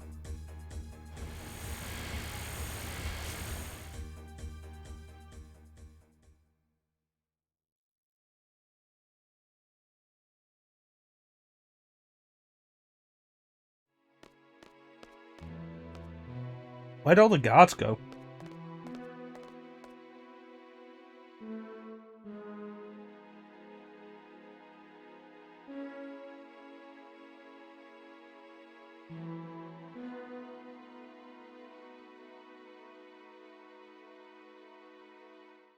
He knows Herbert.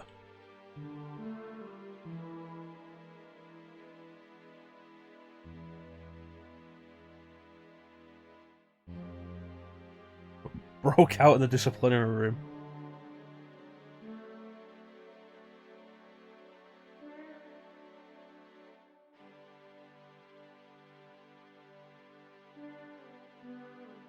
Ah, good work, genius.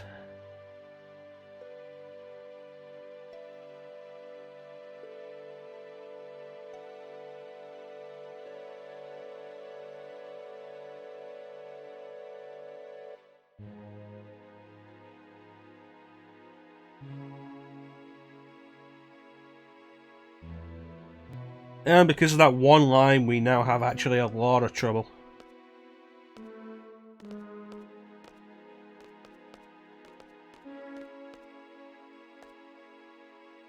How did you qualify to be a seed?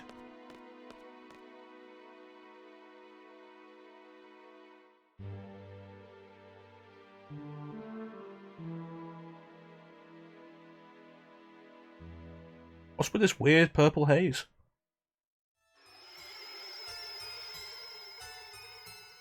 God, I love the Mascadea has here.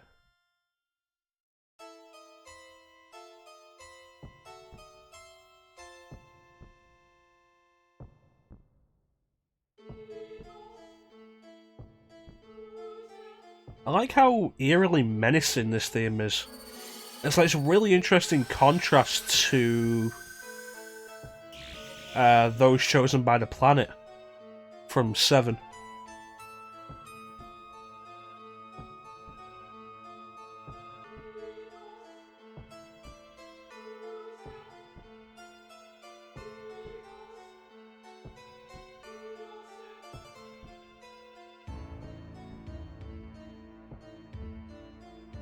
Just a boy.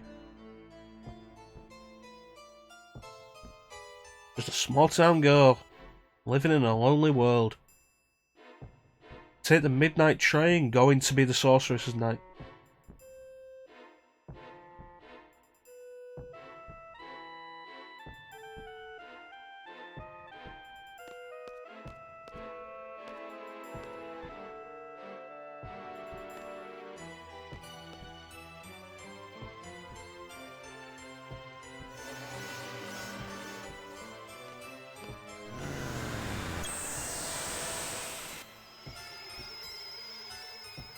What a strange sequence of events.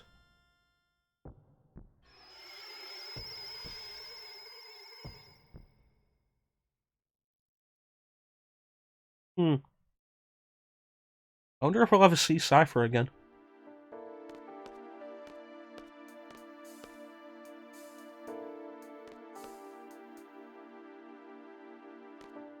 Now, what do you want?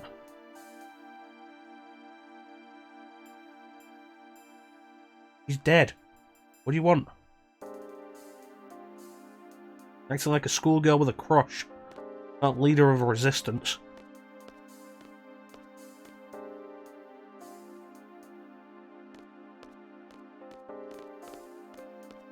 Oh, bring Keesus back.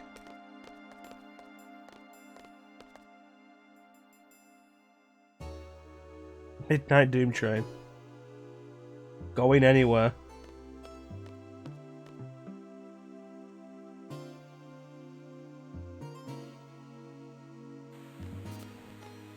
Yeah, like you check the screen out and that's not gibberish.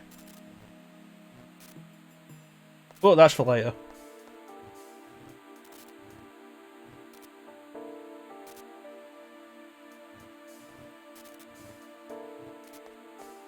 They're fine, they're good at escaping, but you'll never see any of them except for Zone and Watts again. Just gonna assume the rest of them died. Or went home. Who knows?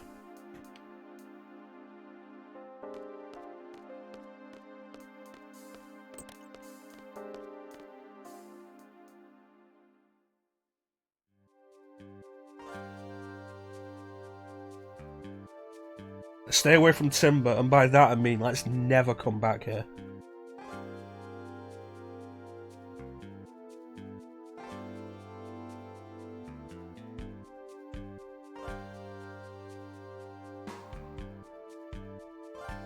Ever. Eastus, get him a party. Blue magic's very useful to me.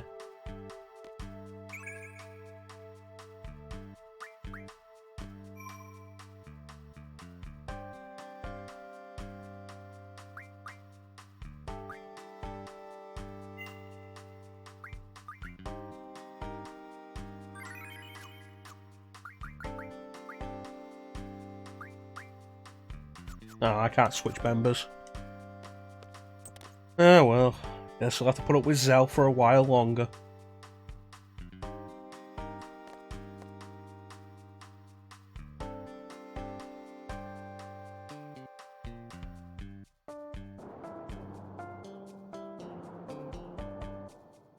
And if you check out the TV screen on the top right, you can see the previews for the blockbuster feature Cats.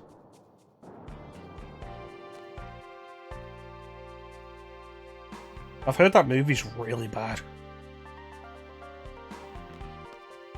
I've still not been paid. It's been a while.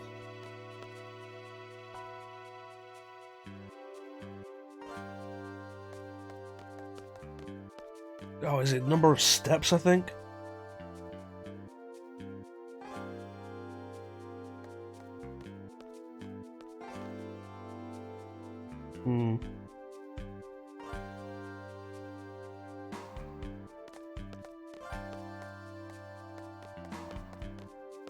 Thanks, Chief.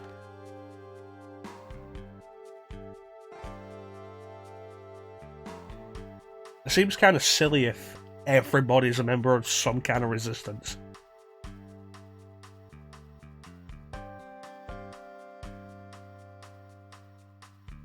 Especially if her base is literally just her house.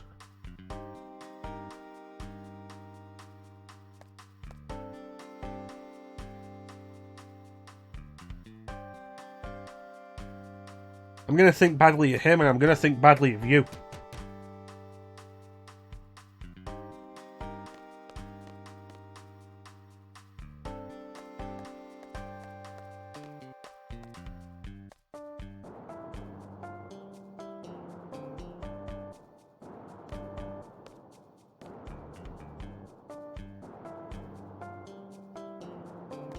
Wow, Sophie, way to be a dick.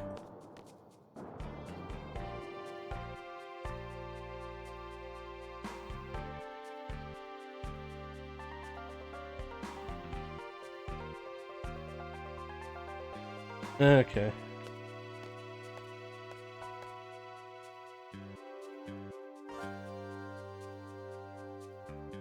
To be fair, the fact that they sent the three of us is unbelievable in itself. The fact that they sent anyone. Considering we're a mercenary force that's supposed to be about money.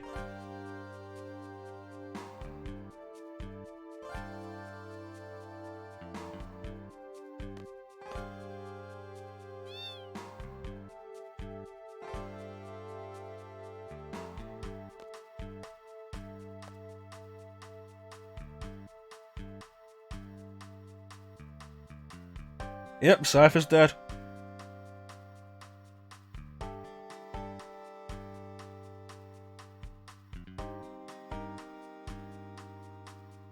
You know, I forgot how irritating Renoa is. Like the first half of the game.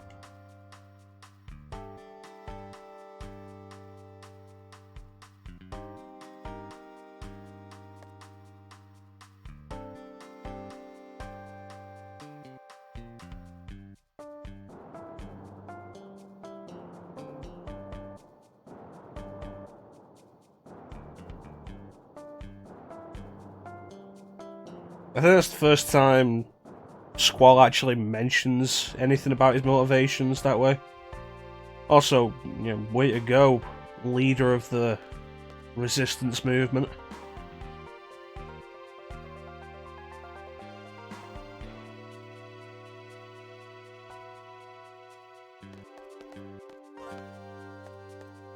Oh no, someone told you their motivations and, you know, predictions based on their experience as a soldier, and your response is meanie.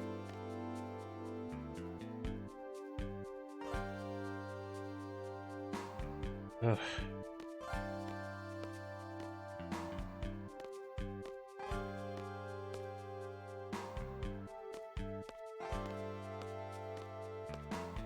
Yeah, it's tiring having to listen to Renoa.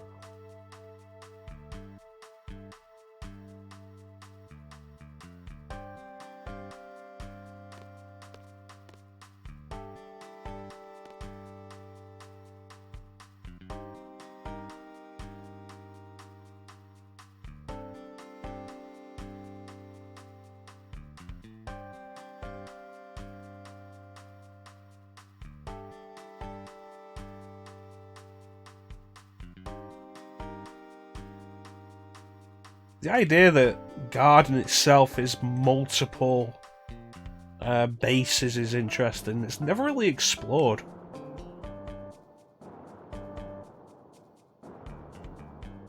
Kind of a shame.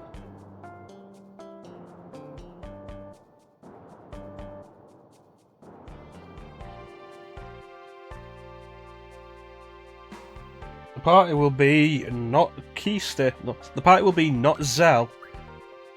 And not Renoa. Because honestly, I don't like either of you. You're idiots.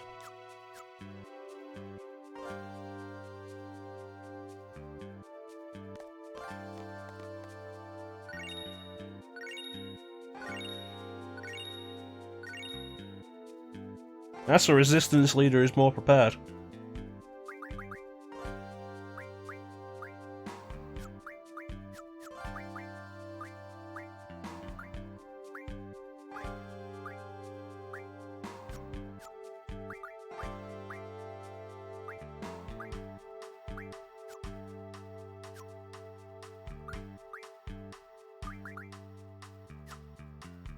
Damn it.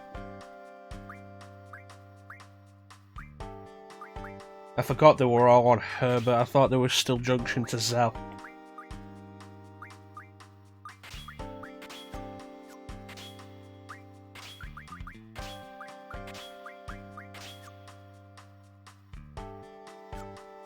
Alright, let's see what the current learning is.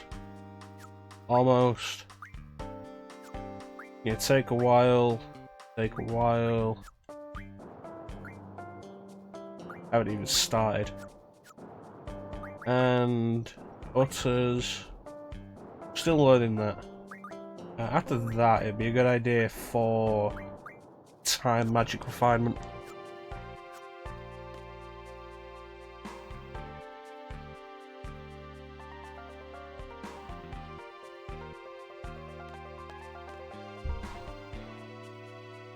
So the payment's judged not on time but on steps taken, isn't it?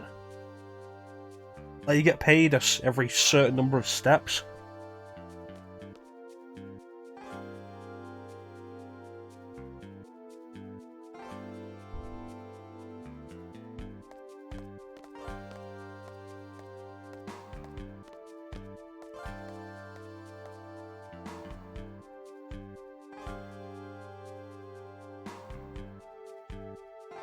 There's no more tickets left, but you know, it is actually easily walkable.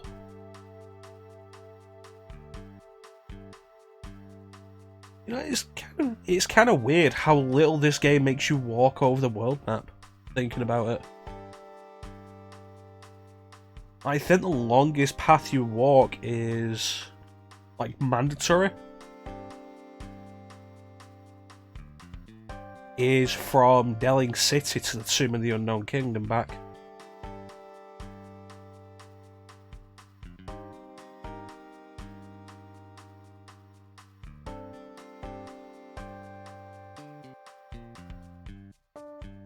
Oh, that's why Keistis' midriff is exposed in that outfit. For seduction purposes.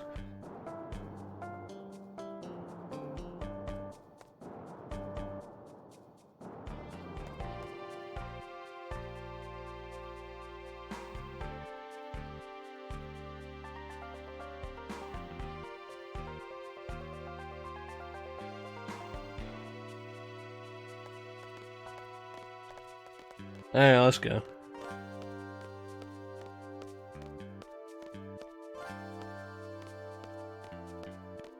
You know, I should check actually. Does this store sell tents?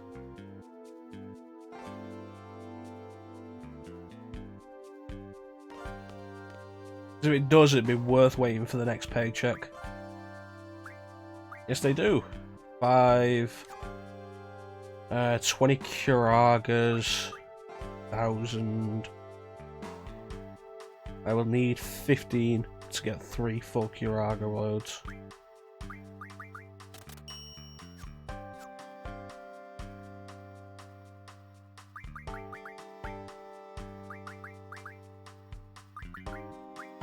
Ten Kuragas, I was wrong, I will need 30.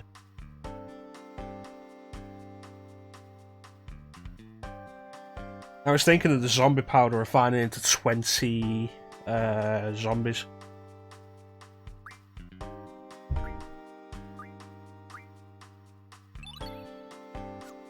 Oh, that should be a sizable HP boost.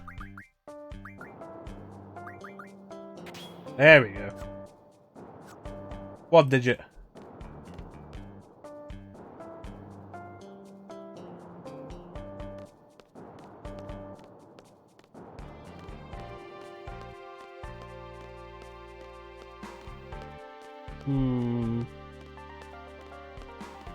I suppose while we're running around anyway, let's check out Timber Maniacs and get that magazine.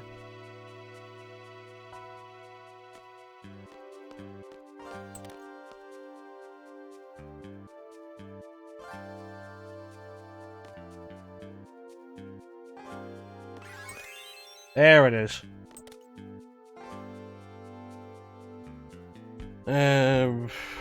Not going to be able to afford another 20 tents.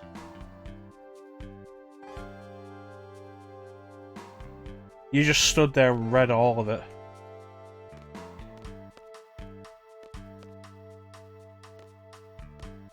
Yeah, you know what, let's get going.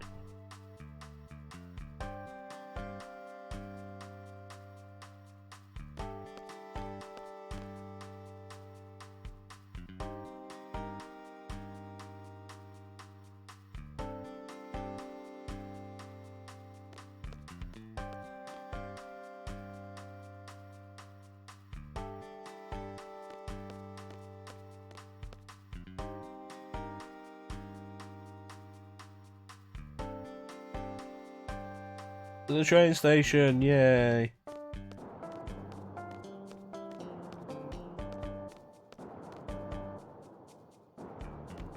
You know, one thing that I do like about Final Fantasy VII in its international release is that by pressing select, you get the arrows that point you to every exit on the screen. And it's something all the 3 Final Fantasy games on PS1 could do with.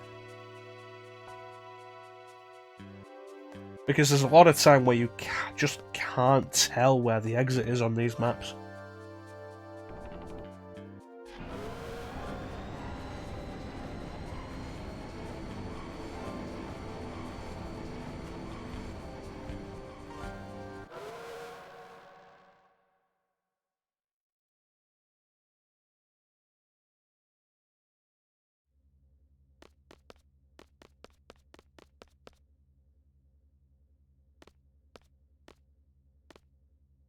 I heard once somebody complaining about it as a difficulty thing,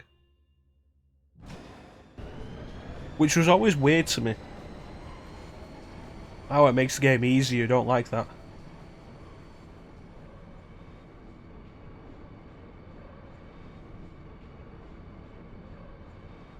Selfie, you're a member of an elite mercenary force. Act like it.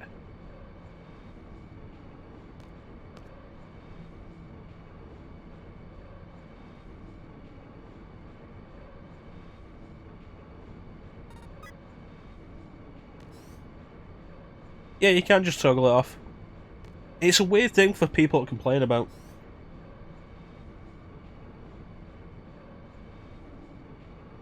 Yeah, that's a fair point, actually, Bane.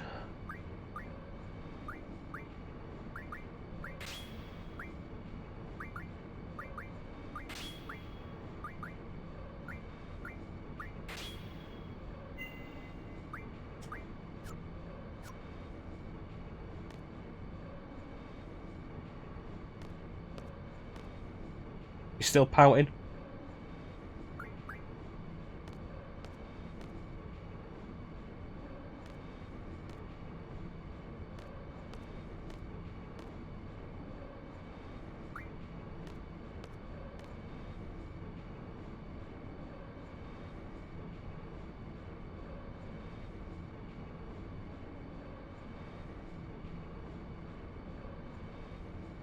Again, confirming my little theory that Zone gave Keystis his ticket because her midriff is exposed.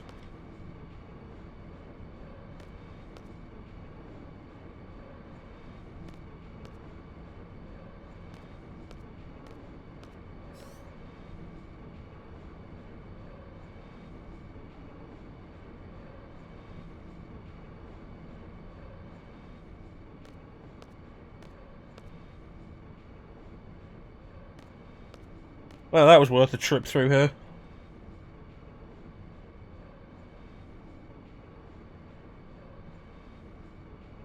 Yeah, some of the complaints people make over the most stupid things.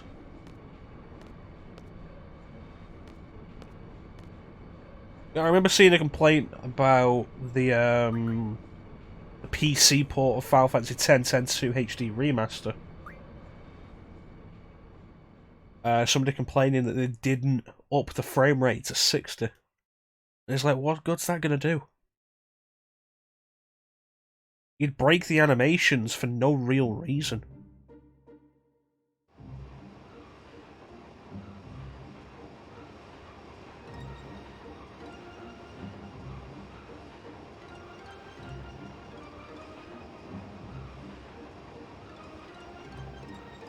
Alright, getting off. So this is the point, if you've been doing it right up to now. Before you go into the forest, this is the point where you can get the Lion Heart. Or the stuff, the materials for the Lion Heart, which is Squall's ultimate weapon. Which we're not going to do, because the last time I did that, it took me a while to get all the materials, and I lost interest in playing the game afterwards.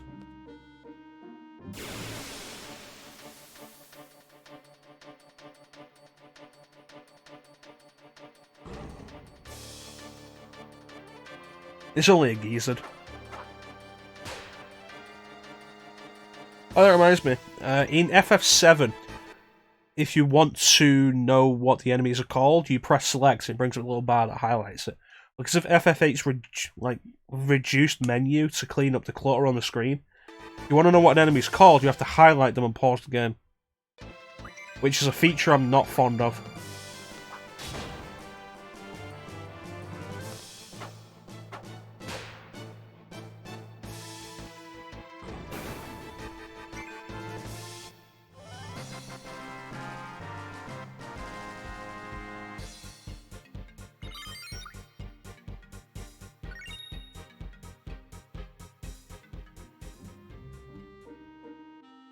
Yeah, it's kind of irritating. I like the description bar on Final Fantasy VII.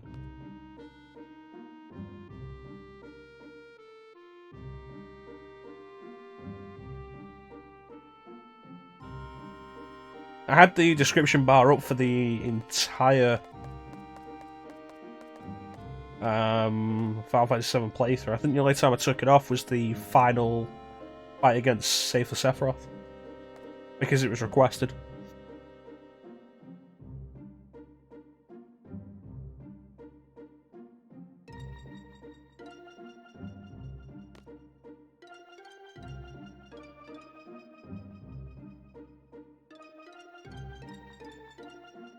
You have to hold select for that, though. Yeah, it was your fault, Zell. Yeah, because of you.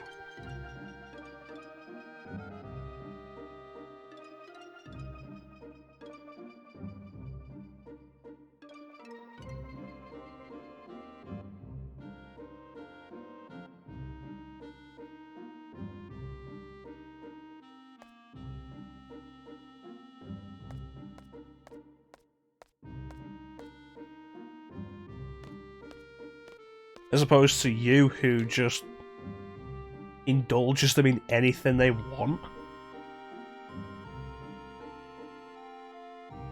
Oh no, I can't go with you because, oh, my stomach.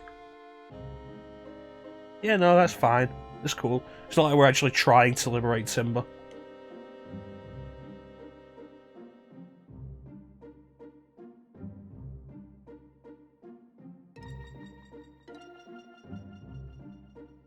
Well, to be fair, after I found out about the hidden first-person sequences in Metal Gear Solid 3, I did go through the whole game holding R1 throughout every cutscene.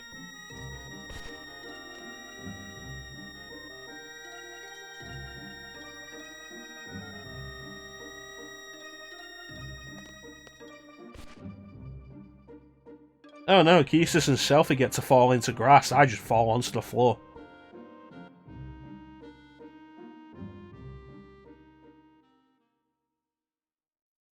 Meanwhile, 20 years ago...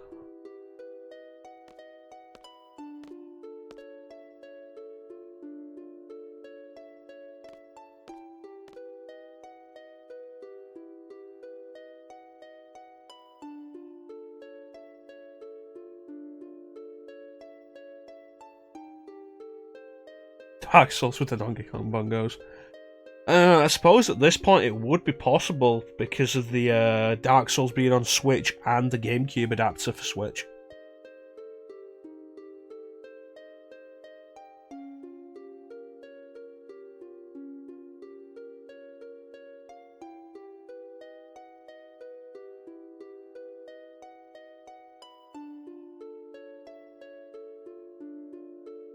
So were they supposed to be going to Estar, or did they just accidentally end up there because Laguna got them that lost?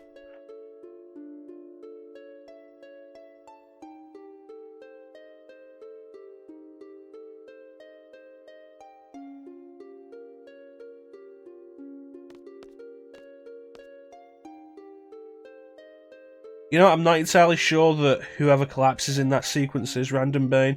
I think it's whoever is currently in your party. With the probable exception of... Renoa.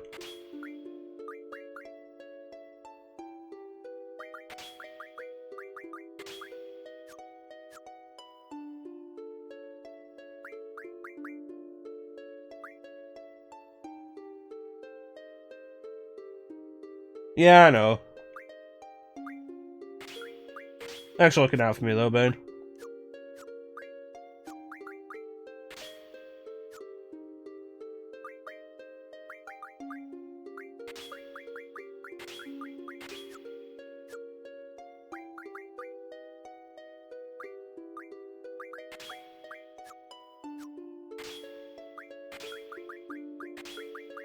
And there we go.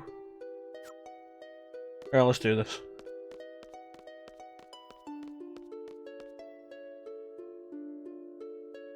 You know, Donkey Konga and Donkey Kong Jungle Beat have got to be like the...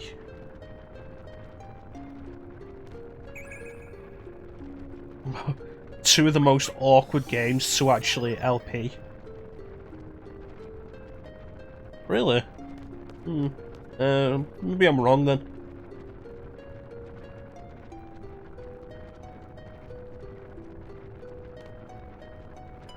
Yeah, I did actually try to save, but I hit the boundary for the cutscene before I actually could save.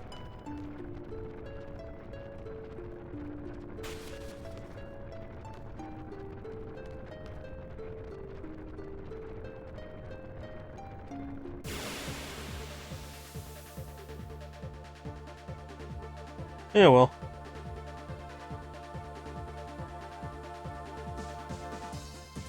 Thankfully, they all had the right magic.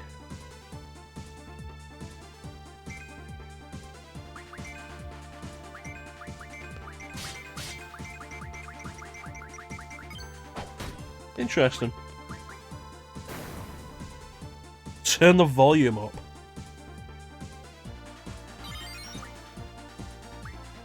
Are you actually asking for the volume to be turned up, or is that just because you like this song? Because I'm actually a bit wary about messing with the volume after we've got it kind of reasonable.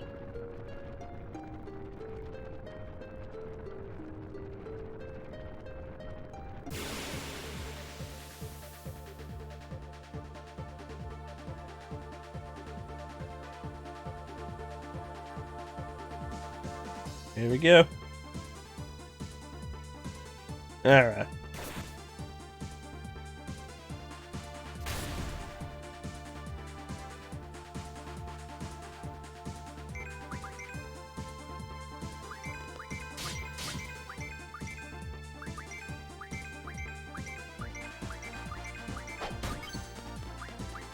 Oh, there you go.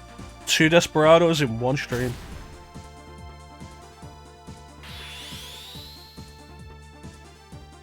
El Mariachi.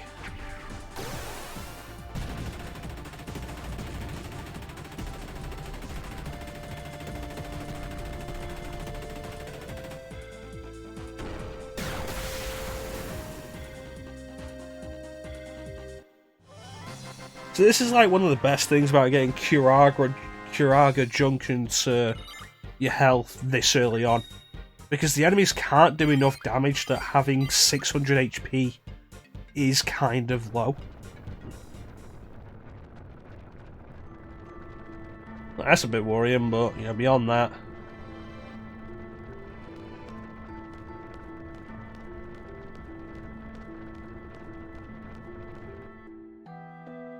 Well, let's explore all of this place.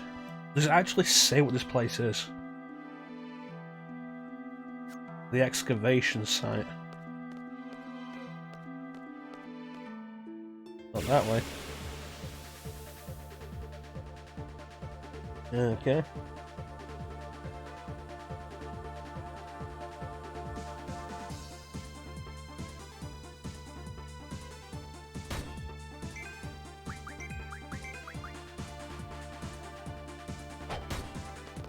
But yeah, like, having 612 health is considered low.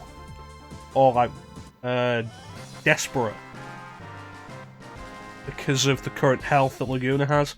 But at this stage in the game, none of these enemies can do enough damage to make that a worrying amount of health. Oh, I know exactly what this is, I'm just wondering if the game says it.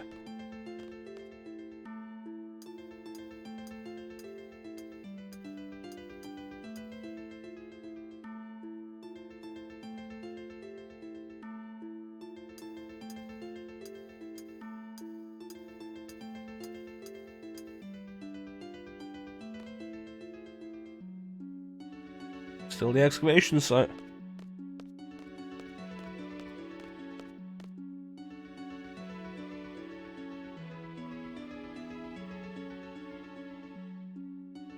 What was I saying now?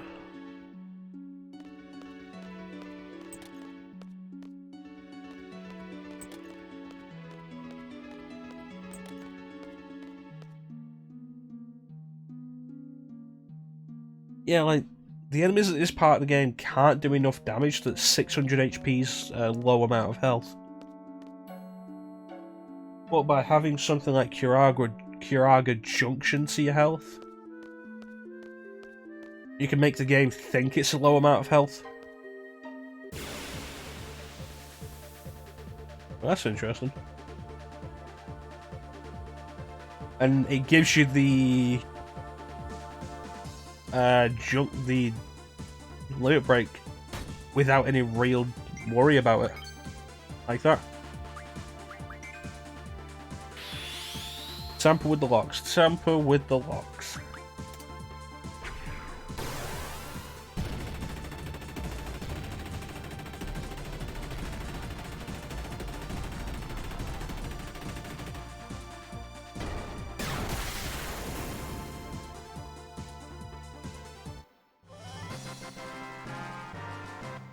Tamper with the locks. Alright.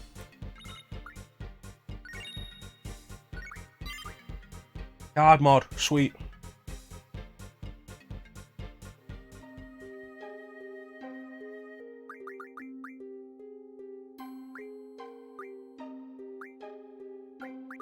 Alright, Thunder Magic Refinery will be good. Let's see what we can refine from what we've got. Moonstone Piece, Vampire Fang, Mystery Fluid, Black Hole. The Black Hole's pretty good, actually.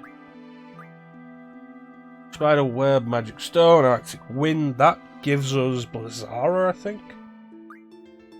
Chef's Knife, Elemental Attacks, 100 Black Holes.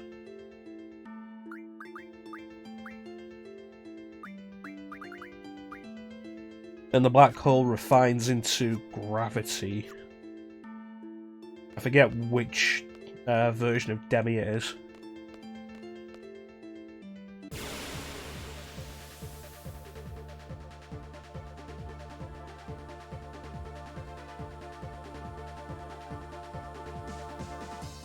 To be honest though, I usually just blast through this area so I can get done with it, so we can get to the brothers, Tomb of the Unknown King.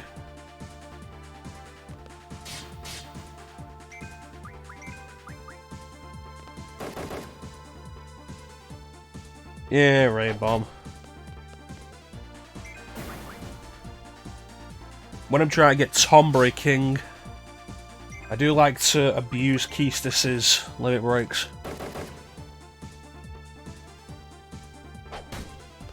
One of the best ways of dealing with Tomburys.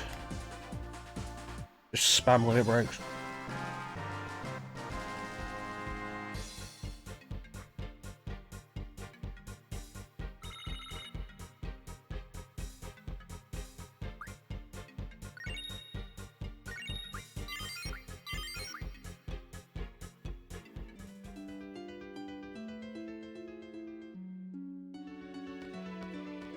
I forget, can you turn Esther soldiers into cards? I don't think you can you?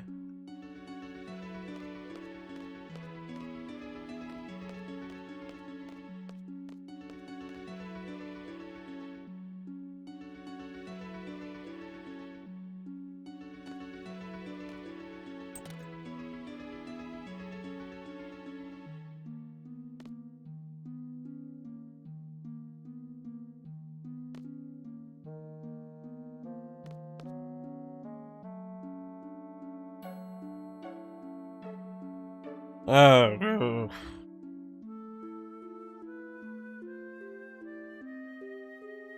No, we're not doing Pinktails.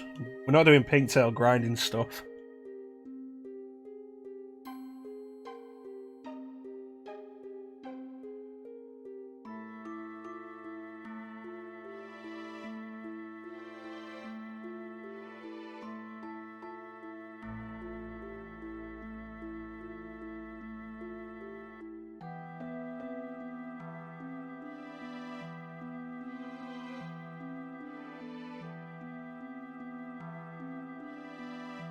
God, I hate grinding like that.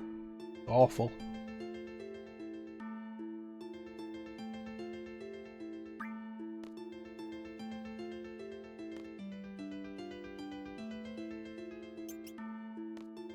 Alright, there we go.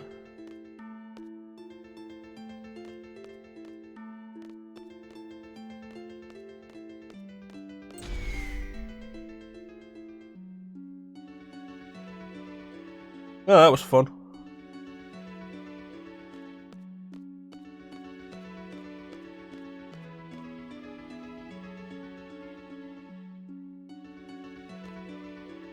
Right, what about this way?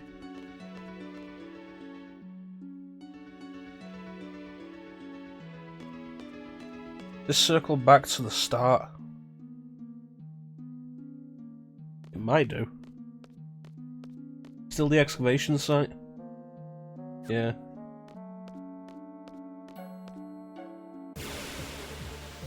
Do.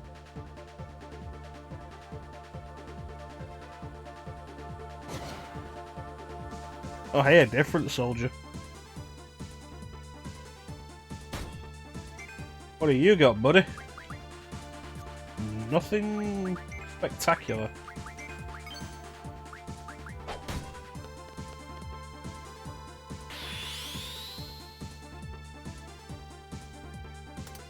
Ain't got a chance.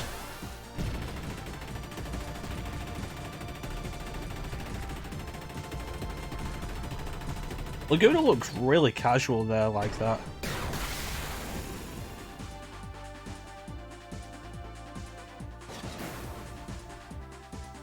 Like, just shoot him really casually like he's not overly interested. Which he might not be. I mean, who knows with Laguna.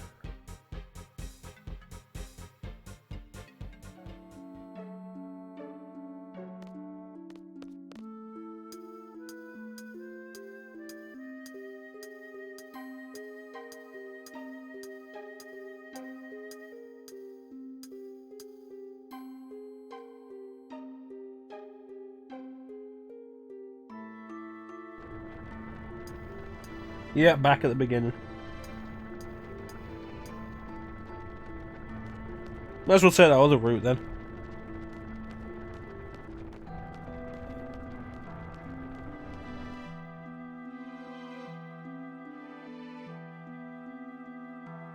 Okay, take the right this time.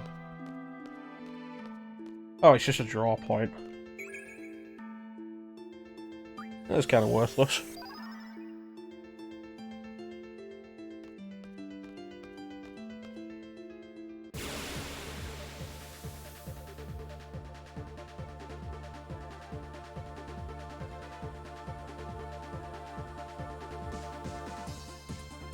Oh no, not one guy.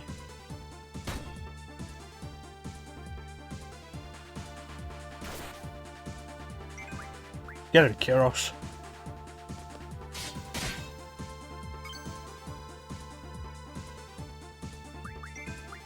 I think we've seen enough of Desperado today.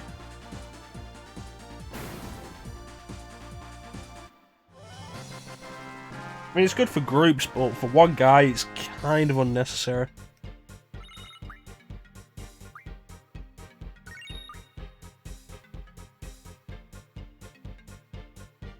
So I started God of War yesterday.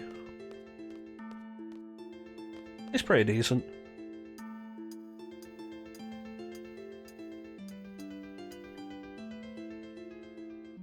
I like that they've worked on making Kratos into an actual character again.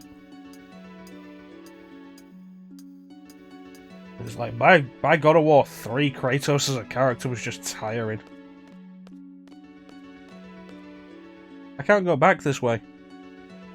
The most recent one, just God of War.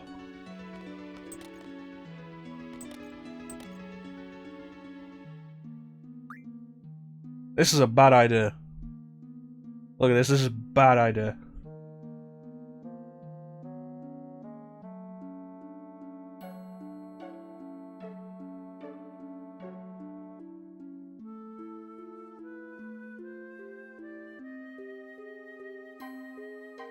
Wow, I'm actually surprised they caught that. Yeah, PS4 God of War. Dad of Boy.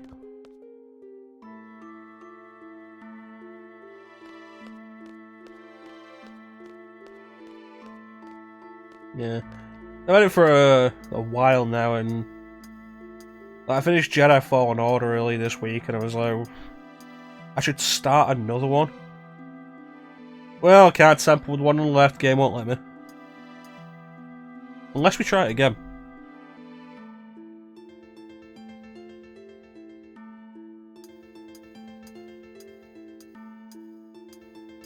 Yeah, it's like, you know, let's actually push myself into starting something new again.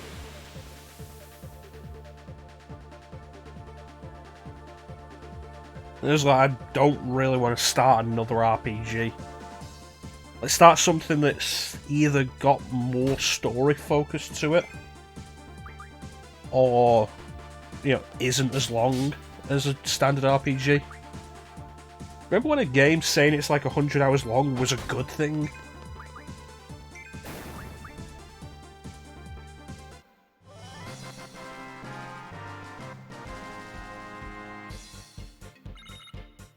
Oh, that was a long time ago. Nowadays, I can barely hold my interest for a game that's 25 hours long, never mind 100.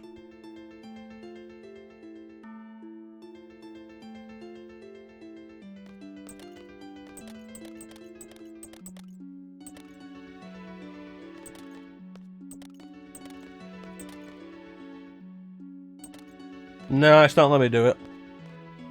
Well,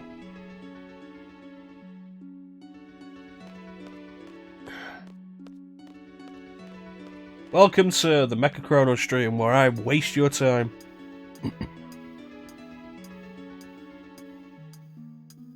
Well, that's the thing, like, back in the day, like, willingness to sit down for a major extended period for one game, the attention span, the lack of games to compete with it.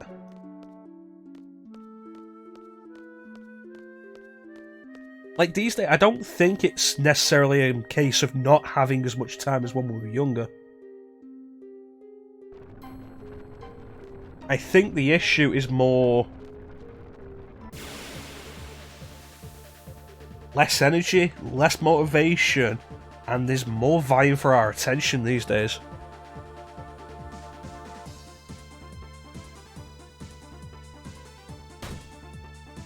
And that's the problem.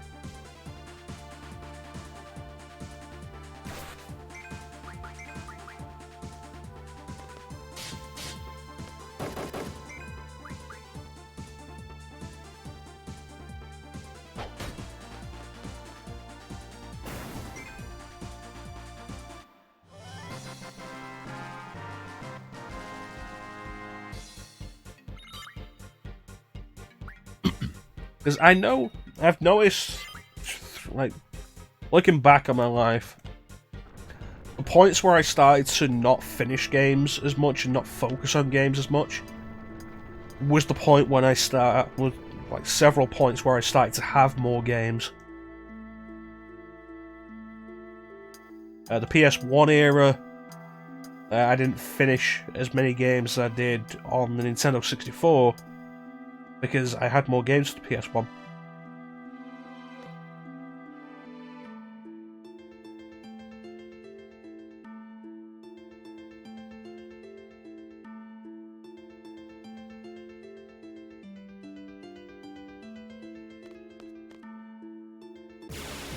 But you know, the thing with the PS1 being that everybody had a chipped PS1, everybody had copied discs. And so, you know, loads more games available to me than the 64 where cartridges were just really expensive.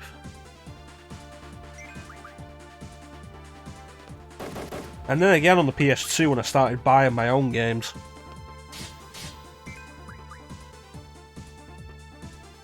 And I was just able to have more. And of course now we're so much further ahead of that, and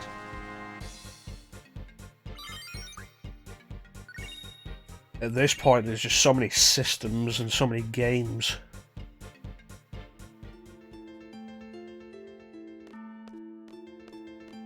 Now, 10 plus is a good number. 10 plus is a number you think you could eventually do.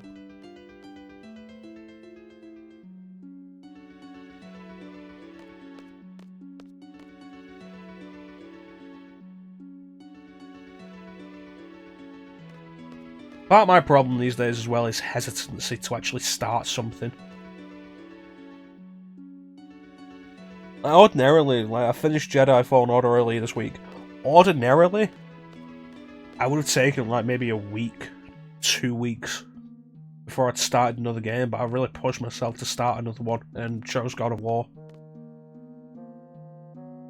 And I need to go back to it, probably like tomorrow. 3DS games doesn't help. Vita games, there's a load of those.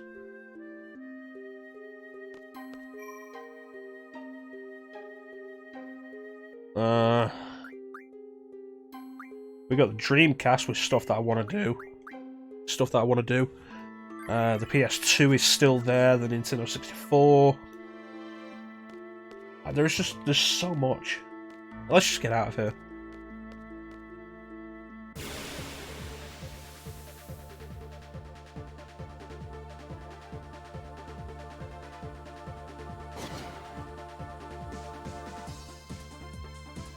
So, with the idea of the stream as well being an attempt to get through the backlog, or try and work through some of the backlog,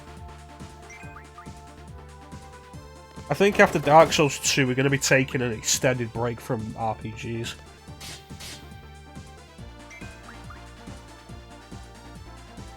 Like, for the main focus of the stream anyway. We're still going to do Final Fantasy VIII.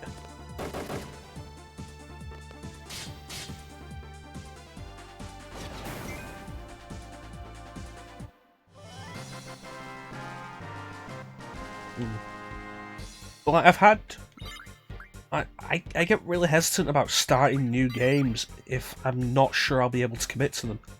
Starting Star Wars Jedi Fallen Order was a no-brainer because it's Star Wars. Unless the game's complete garbage, I'll be able to keep going through it because it'll have my attention.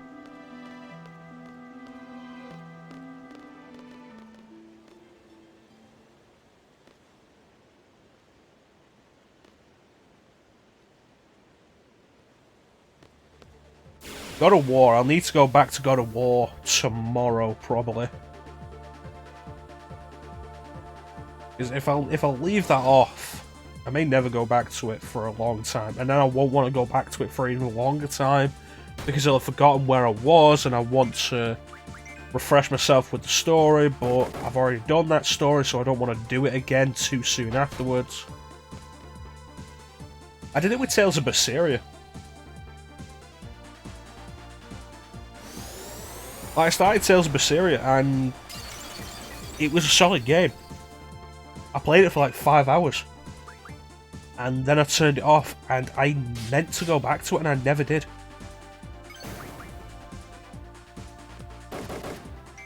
And then it hit a point where it's like, it's been kind of too long. If I'm going to go back to it, I'll need to restart it.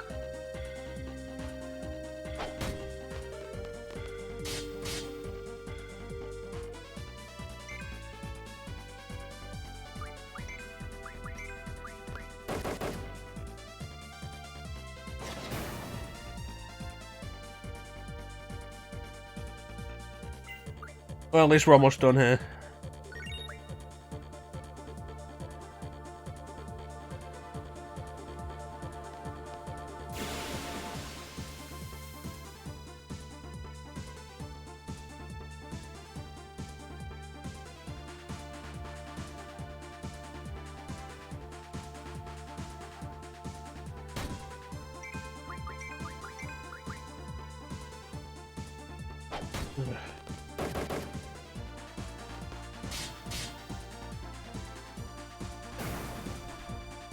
I've tried Earthbound several times over the years, and it's never grabbed me.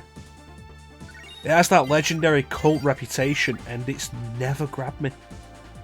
I was like, well, when's this going to get to be the funny cult game that it's known as? I pushed through it, and I made it through a net, and still didn't think much of it, and then took a break, and then never picked it back up.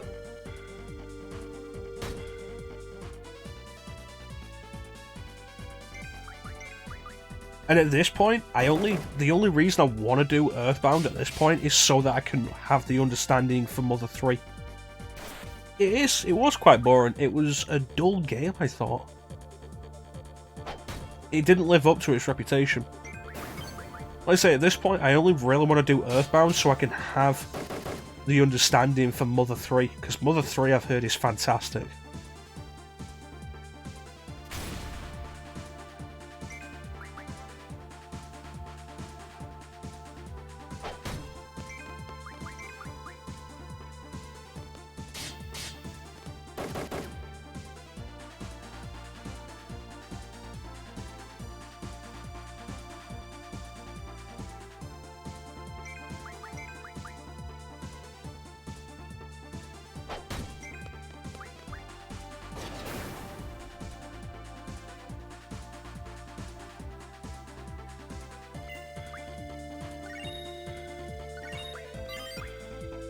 And like, the whole thing of playing games in the best chronological order like that has kept me from playing a bunch of games that I want to do. Like, I've not done 10-2 yet because since the 10-2 HD remaster came out, and that was my first time owning 10-2, I wanted to go through 10 again, and I just haven't.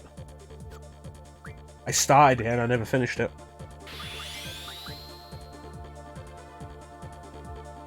And it's the same with Chrono Cross. Since I got Chrono Cross, I wanted to go through Chrono Trigger again before I go through Chrono Cross, and I've just not. How far did I get the last time I was playing Chrono Trigger? It was the Ocean Palace, I think.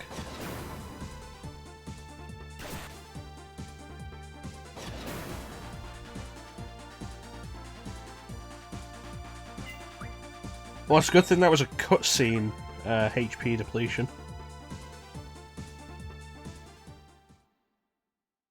I was fortunate with Bayonetta because I wanted to, when I got my Wii U and I got Bayonetta and Bayonetta 2, I wanted to go through Bayonetta before I went through Bayonetta 2.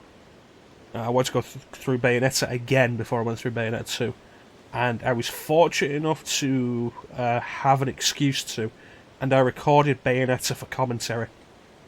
And we never got round to doing it because one session of the recording corrupted, and I needed to go back and re-record that session. It was like in the middle of the game as well, which was really irritating. And so we never got round to recording that because I never did it. Never did anything with it. But I did use that playthrough as an excuse. Like, I've been through Bayonetta again. Let's go for Bayonetta 2. So I went through Bayonetta 2, and Bayonetta 2 was great.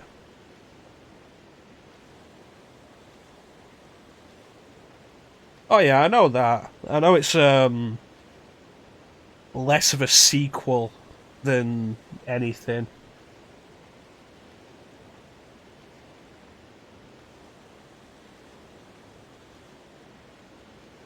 But I want to be able to catch the Chrono Trigger references and stuff like that.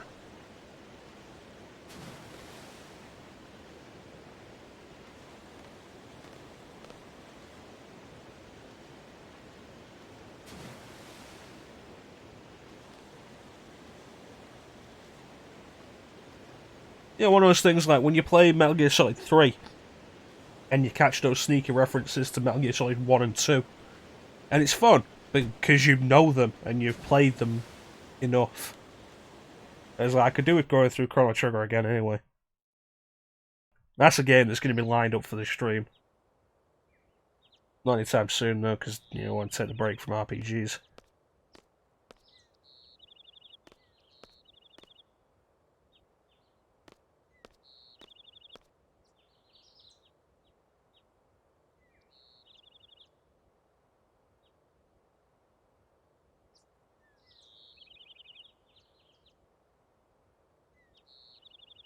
I mean, we're back to Dark Souls next week.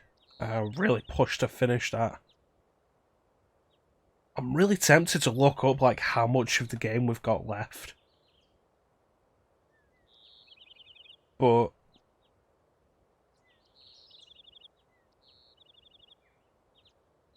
like, there's the I want to not know as much about the game as possible. So I don't know.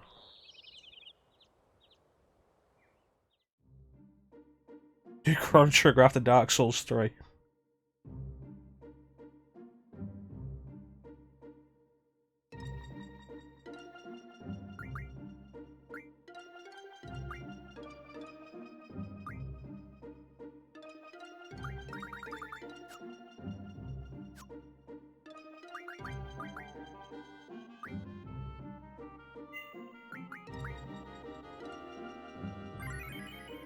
Yeah, we'll see. Dark Souls 3 is going to be a ways away. So I want to do Bloodborne before Dark Souls 3. I always thought Galbadia Garden looked really weird.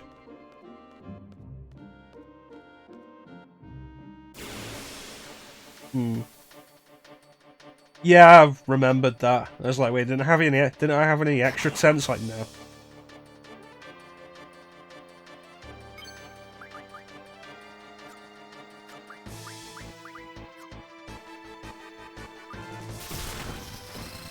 Well, that happened.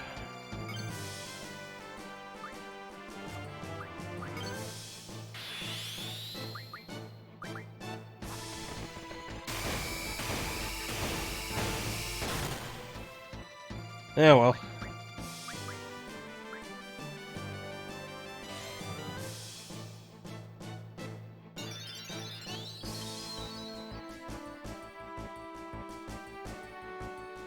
And Keista should have item. Yeah, the Galbadia Garden becoming mobile is really weird because it just happens. There's no build up to it, there's no explanation for it, it's just like, oh yeah, no. We assumed you'd figure that out because, you know, the other one did.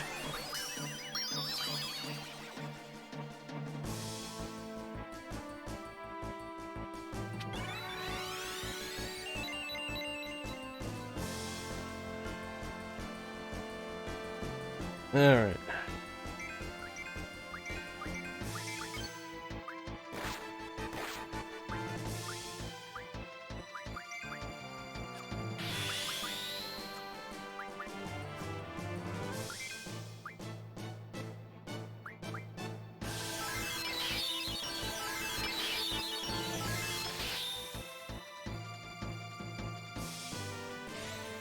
Here we go.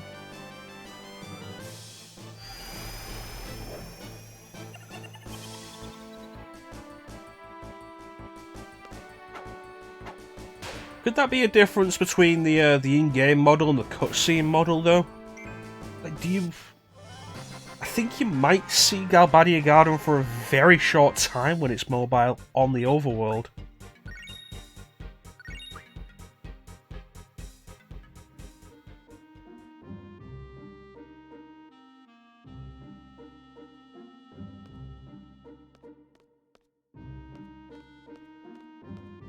Yeah.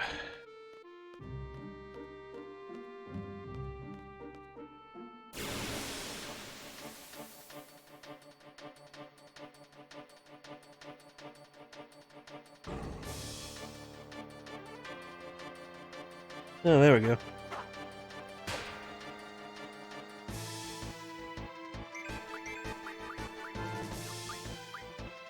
Ooh, it's this one.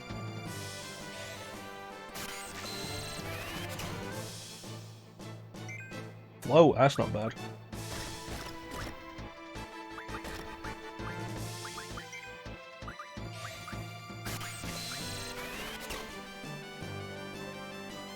Yeah, that's what I was thinking.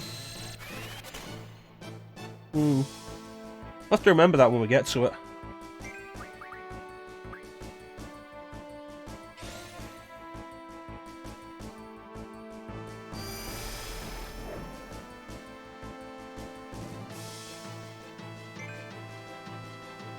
Just disappears.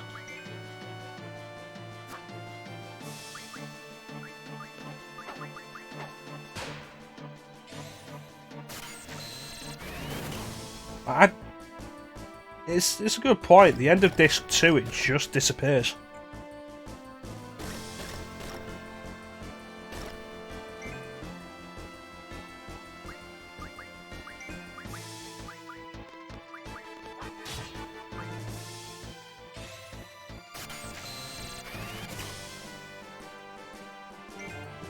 Okay.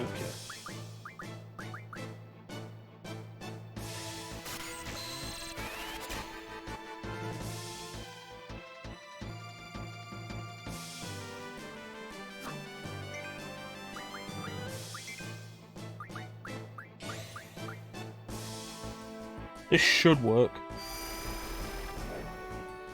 Nope. Well, I'm just gonna kill you then. Your transgressions.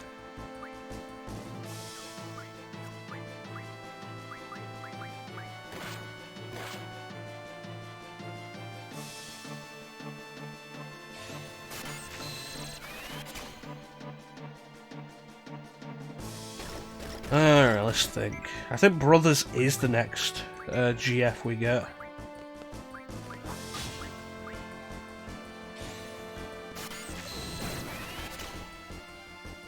But aren't the survivors of Trabia Garden still at Trabia Garden? Like, you can go back and check it.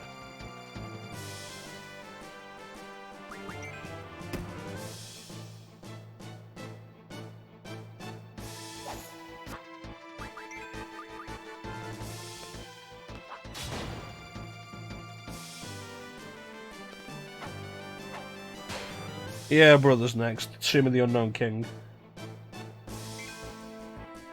Carbuncle, Carbuncle.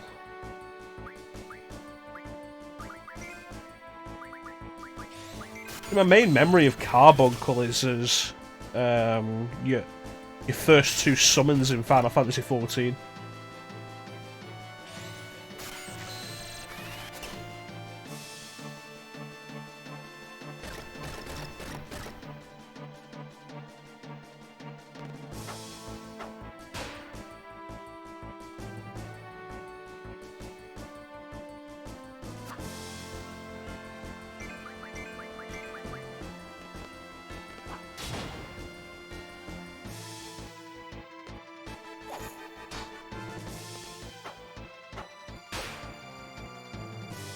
No, I was going to card it then as well.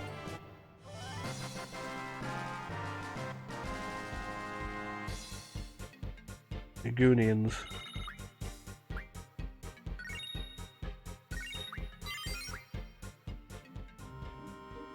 I think it's been long enough. Alright, let's call an end to the stream here.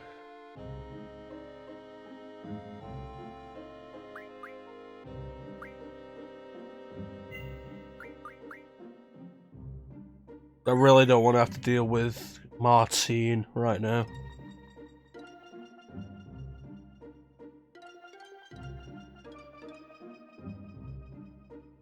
And we're almost at time anyway, and my nose has been pretty bad during this entire stream. Constantly having to blow it, muting the mic and blowing it for like the entire stream. Yeah.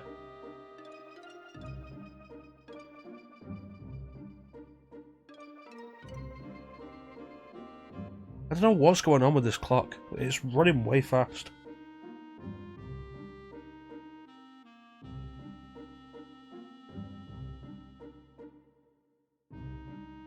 Yeah, well. I want to thank everybody for watching today. Thank you all for tuning in and showing your support. Special thanks to Bane, Klim, and Star for joining the chat. I always appreciate it, guys. What keeps the chat going. We'll be back on Sunday, 8 PM, Greenwich Mean Time, with possibly Final Fantasy VIII.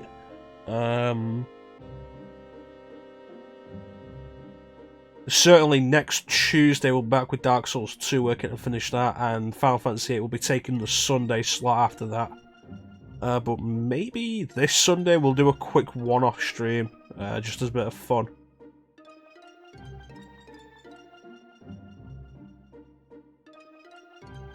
But yeah, we're back on Sunday. Do something. I don't know, we'll see. More FF8. Well, with the point we're at, we could easily finish Disc 1 next time. Whether we'd get out of the prison would be the question. See how I'm feeling on Sunday.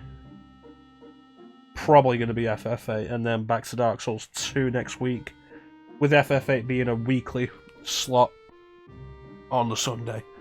But maybe we'll do longer streams for the Sunday to compensate for that. Who knows? We will see. We will see. You know what? Let's take a look at this, actually, while we disappear.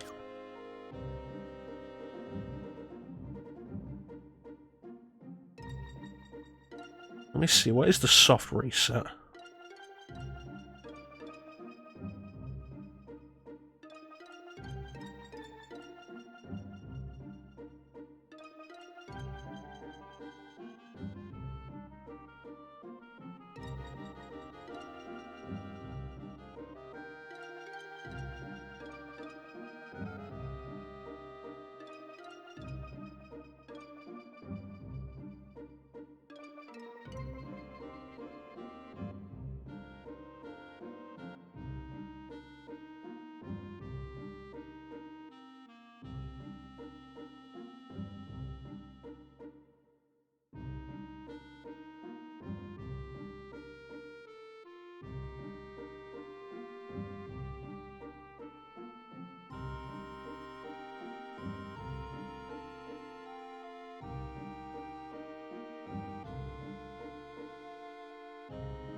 Alright, give me a minute while I get up and reset this thing.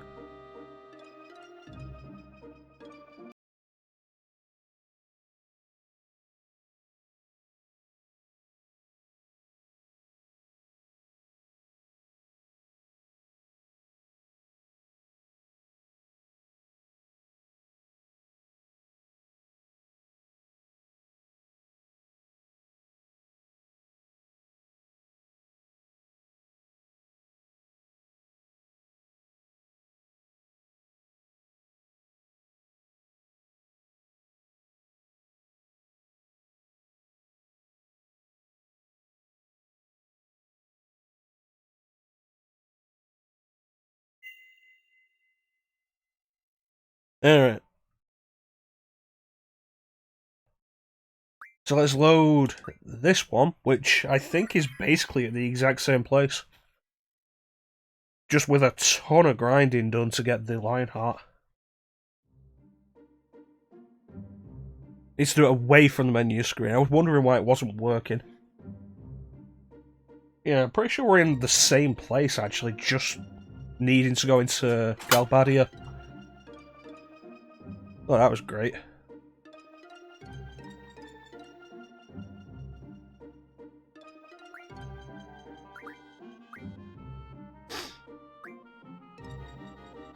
Everything looks better. Shit where the GFs are at.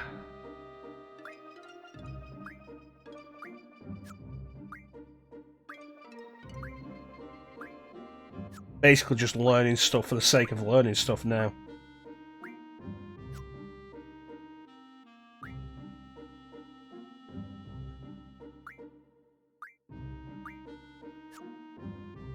And Diablos.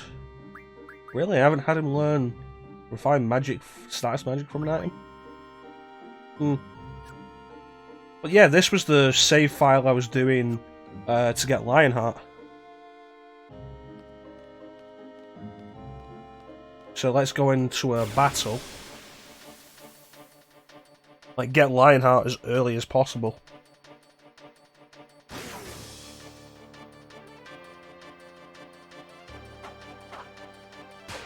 And there it is.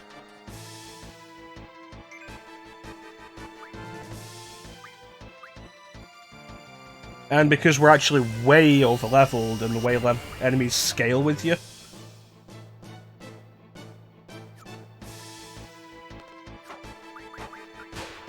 Like the standard enemies have way stronger magic now. Load disc 4 save.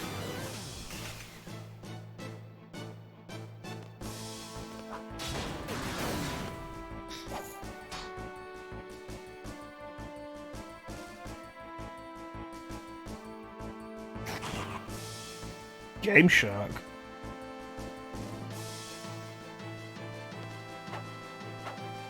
No, I did this. Ooh, forgot I had to stop. I did this all my own blood, sweat, and tears. And after I'd done it, I lost interest in playing the game because it took that long.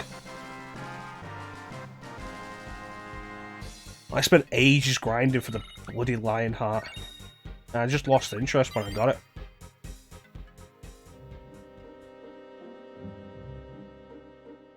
Well, since Siren learned something, I might as well save this.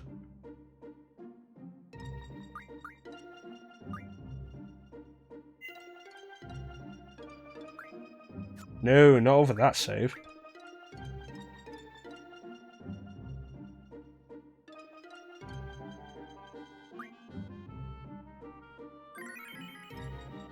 Squalls level, which is 43. Yeah. Hmm.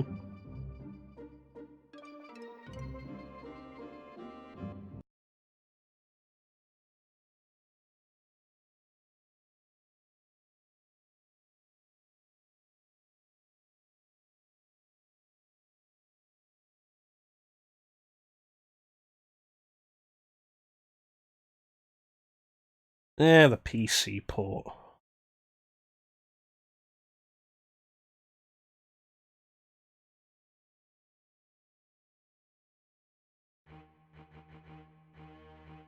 Alright, you want to see the disc 4 save. Yeah, let me get this set up then.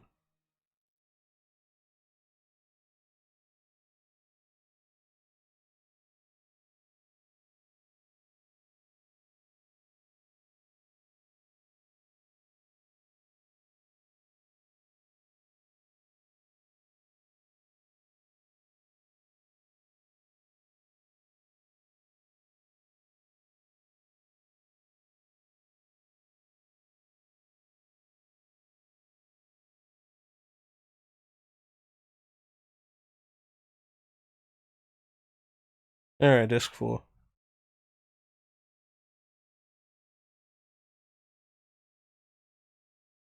Should be right outside Ultimecia's castle, actually.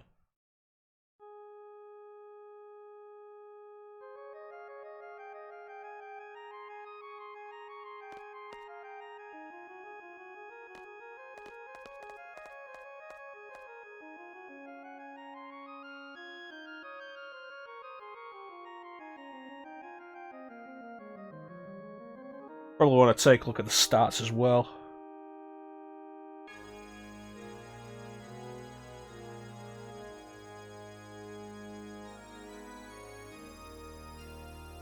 Level 100 regardless.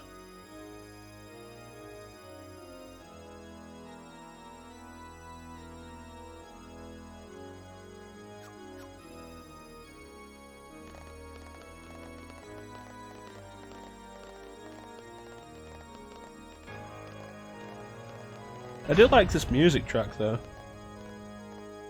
And the idea of a castle at the end is kind of refreshingly old school.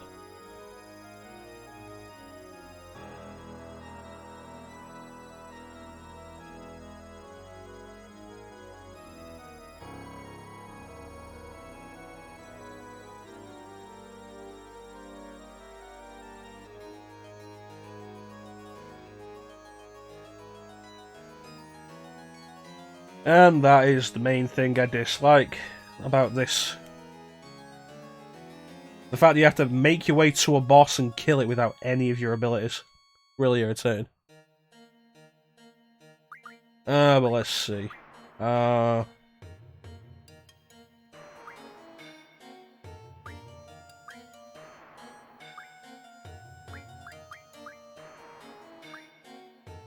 We don't have all the GFs. Yeah. There's Carbuncle. Don't have Doom Train. This will probably be Eden. What am I missing? Doom Train, Eden, and something else.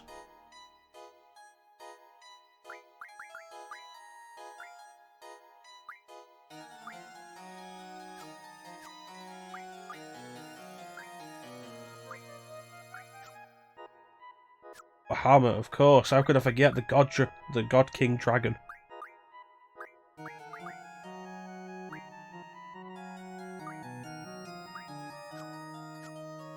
You know, I remember how much fun it was getting Tombury. Having to get the Tombury King to show up.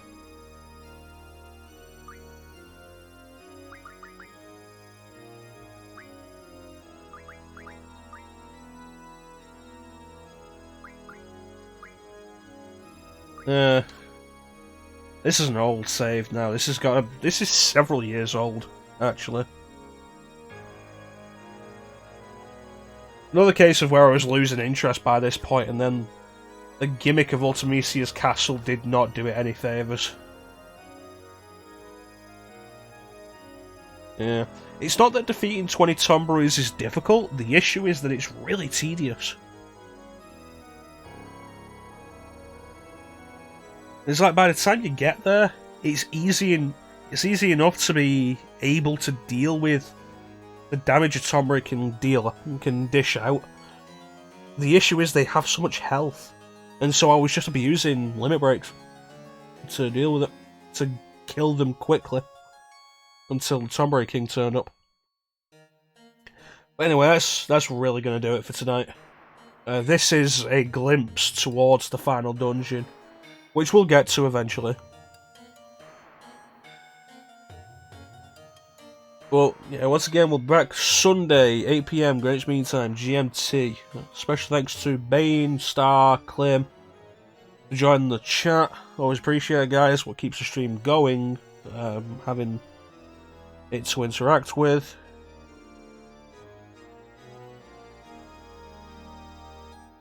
You mean like the spoilers that have been thrown down throughout this entire stream? And let's be fair, we've been saying since the beginning Ultimisi is the final bad guy. Like, Ultimisi is the main boss. The main villain.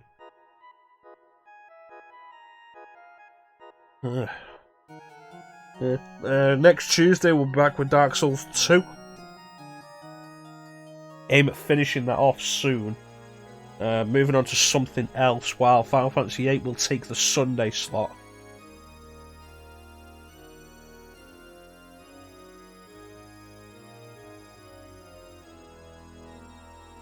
Did you hit yourself on the head so you'd forget it?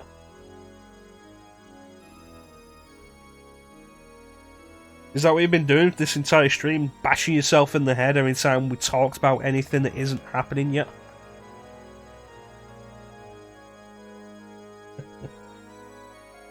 Yeah.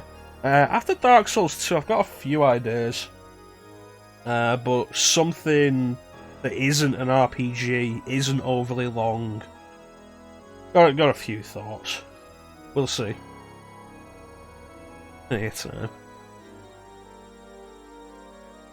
Don't start doing Harry Potter at me.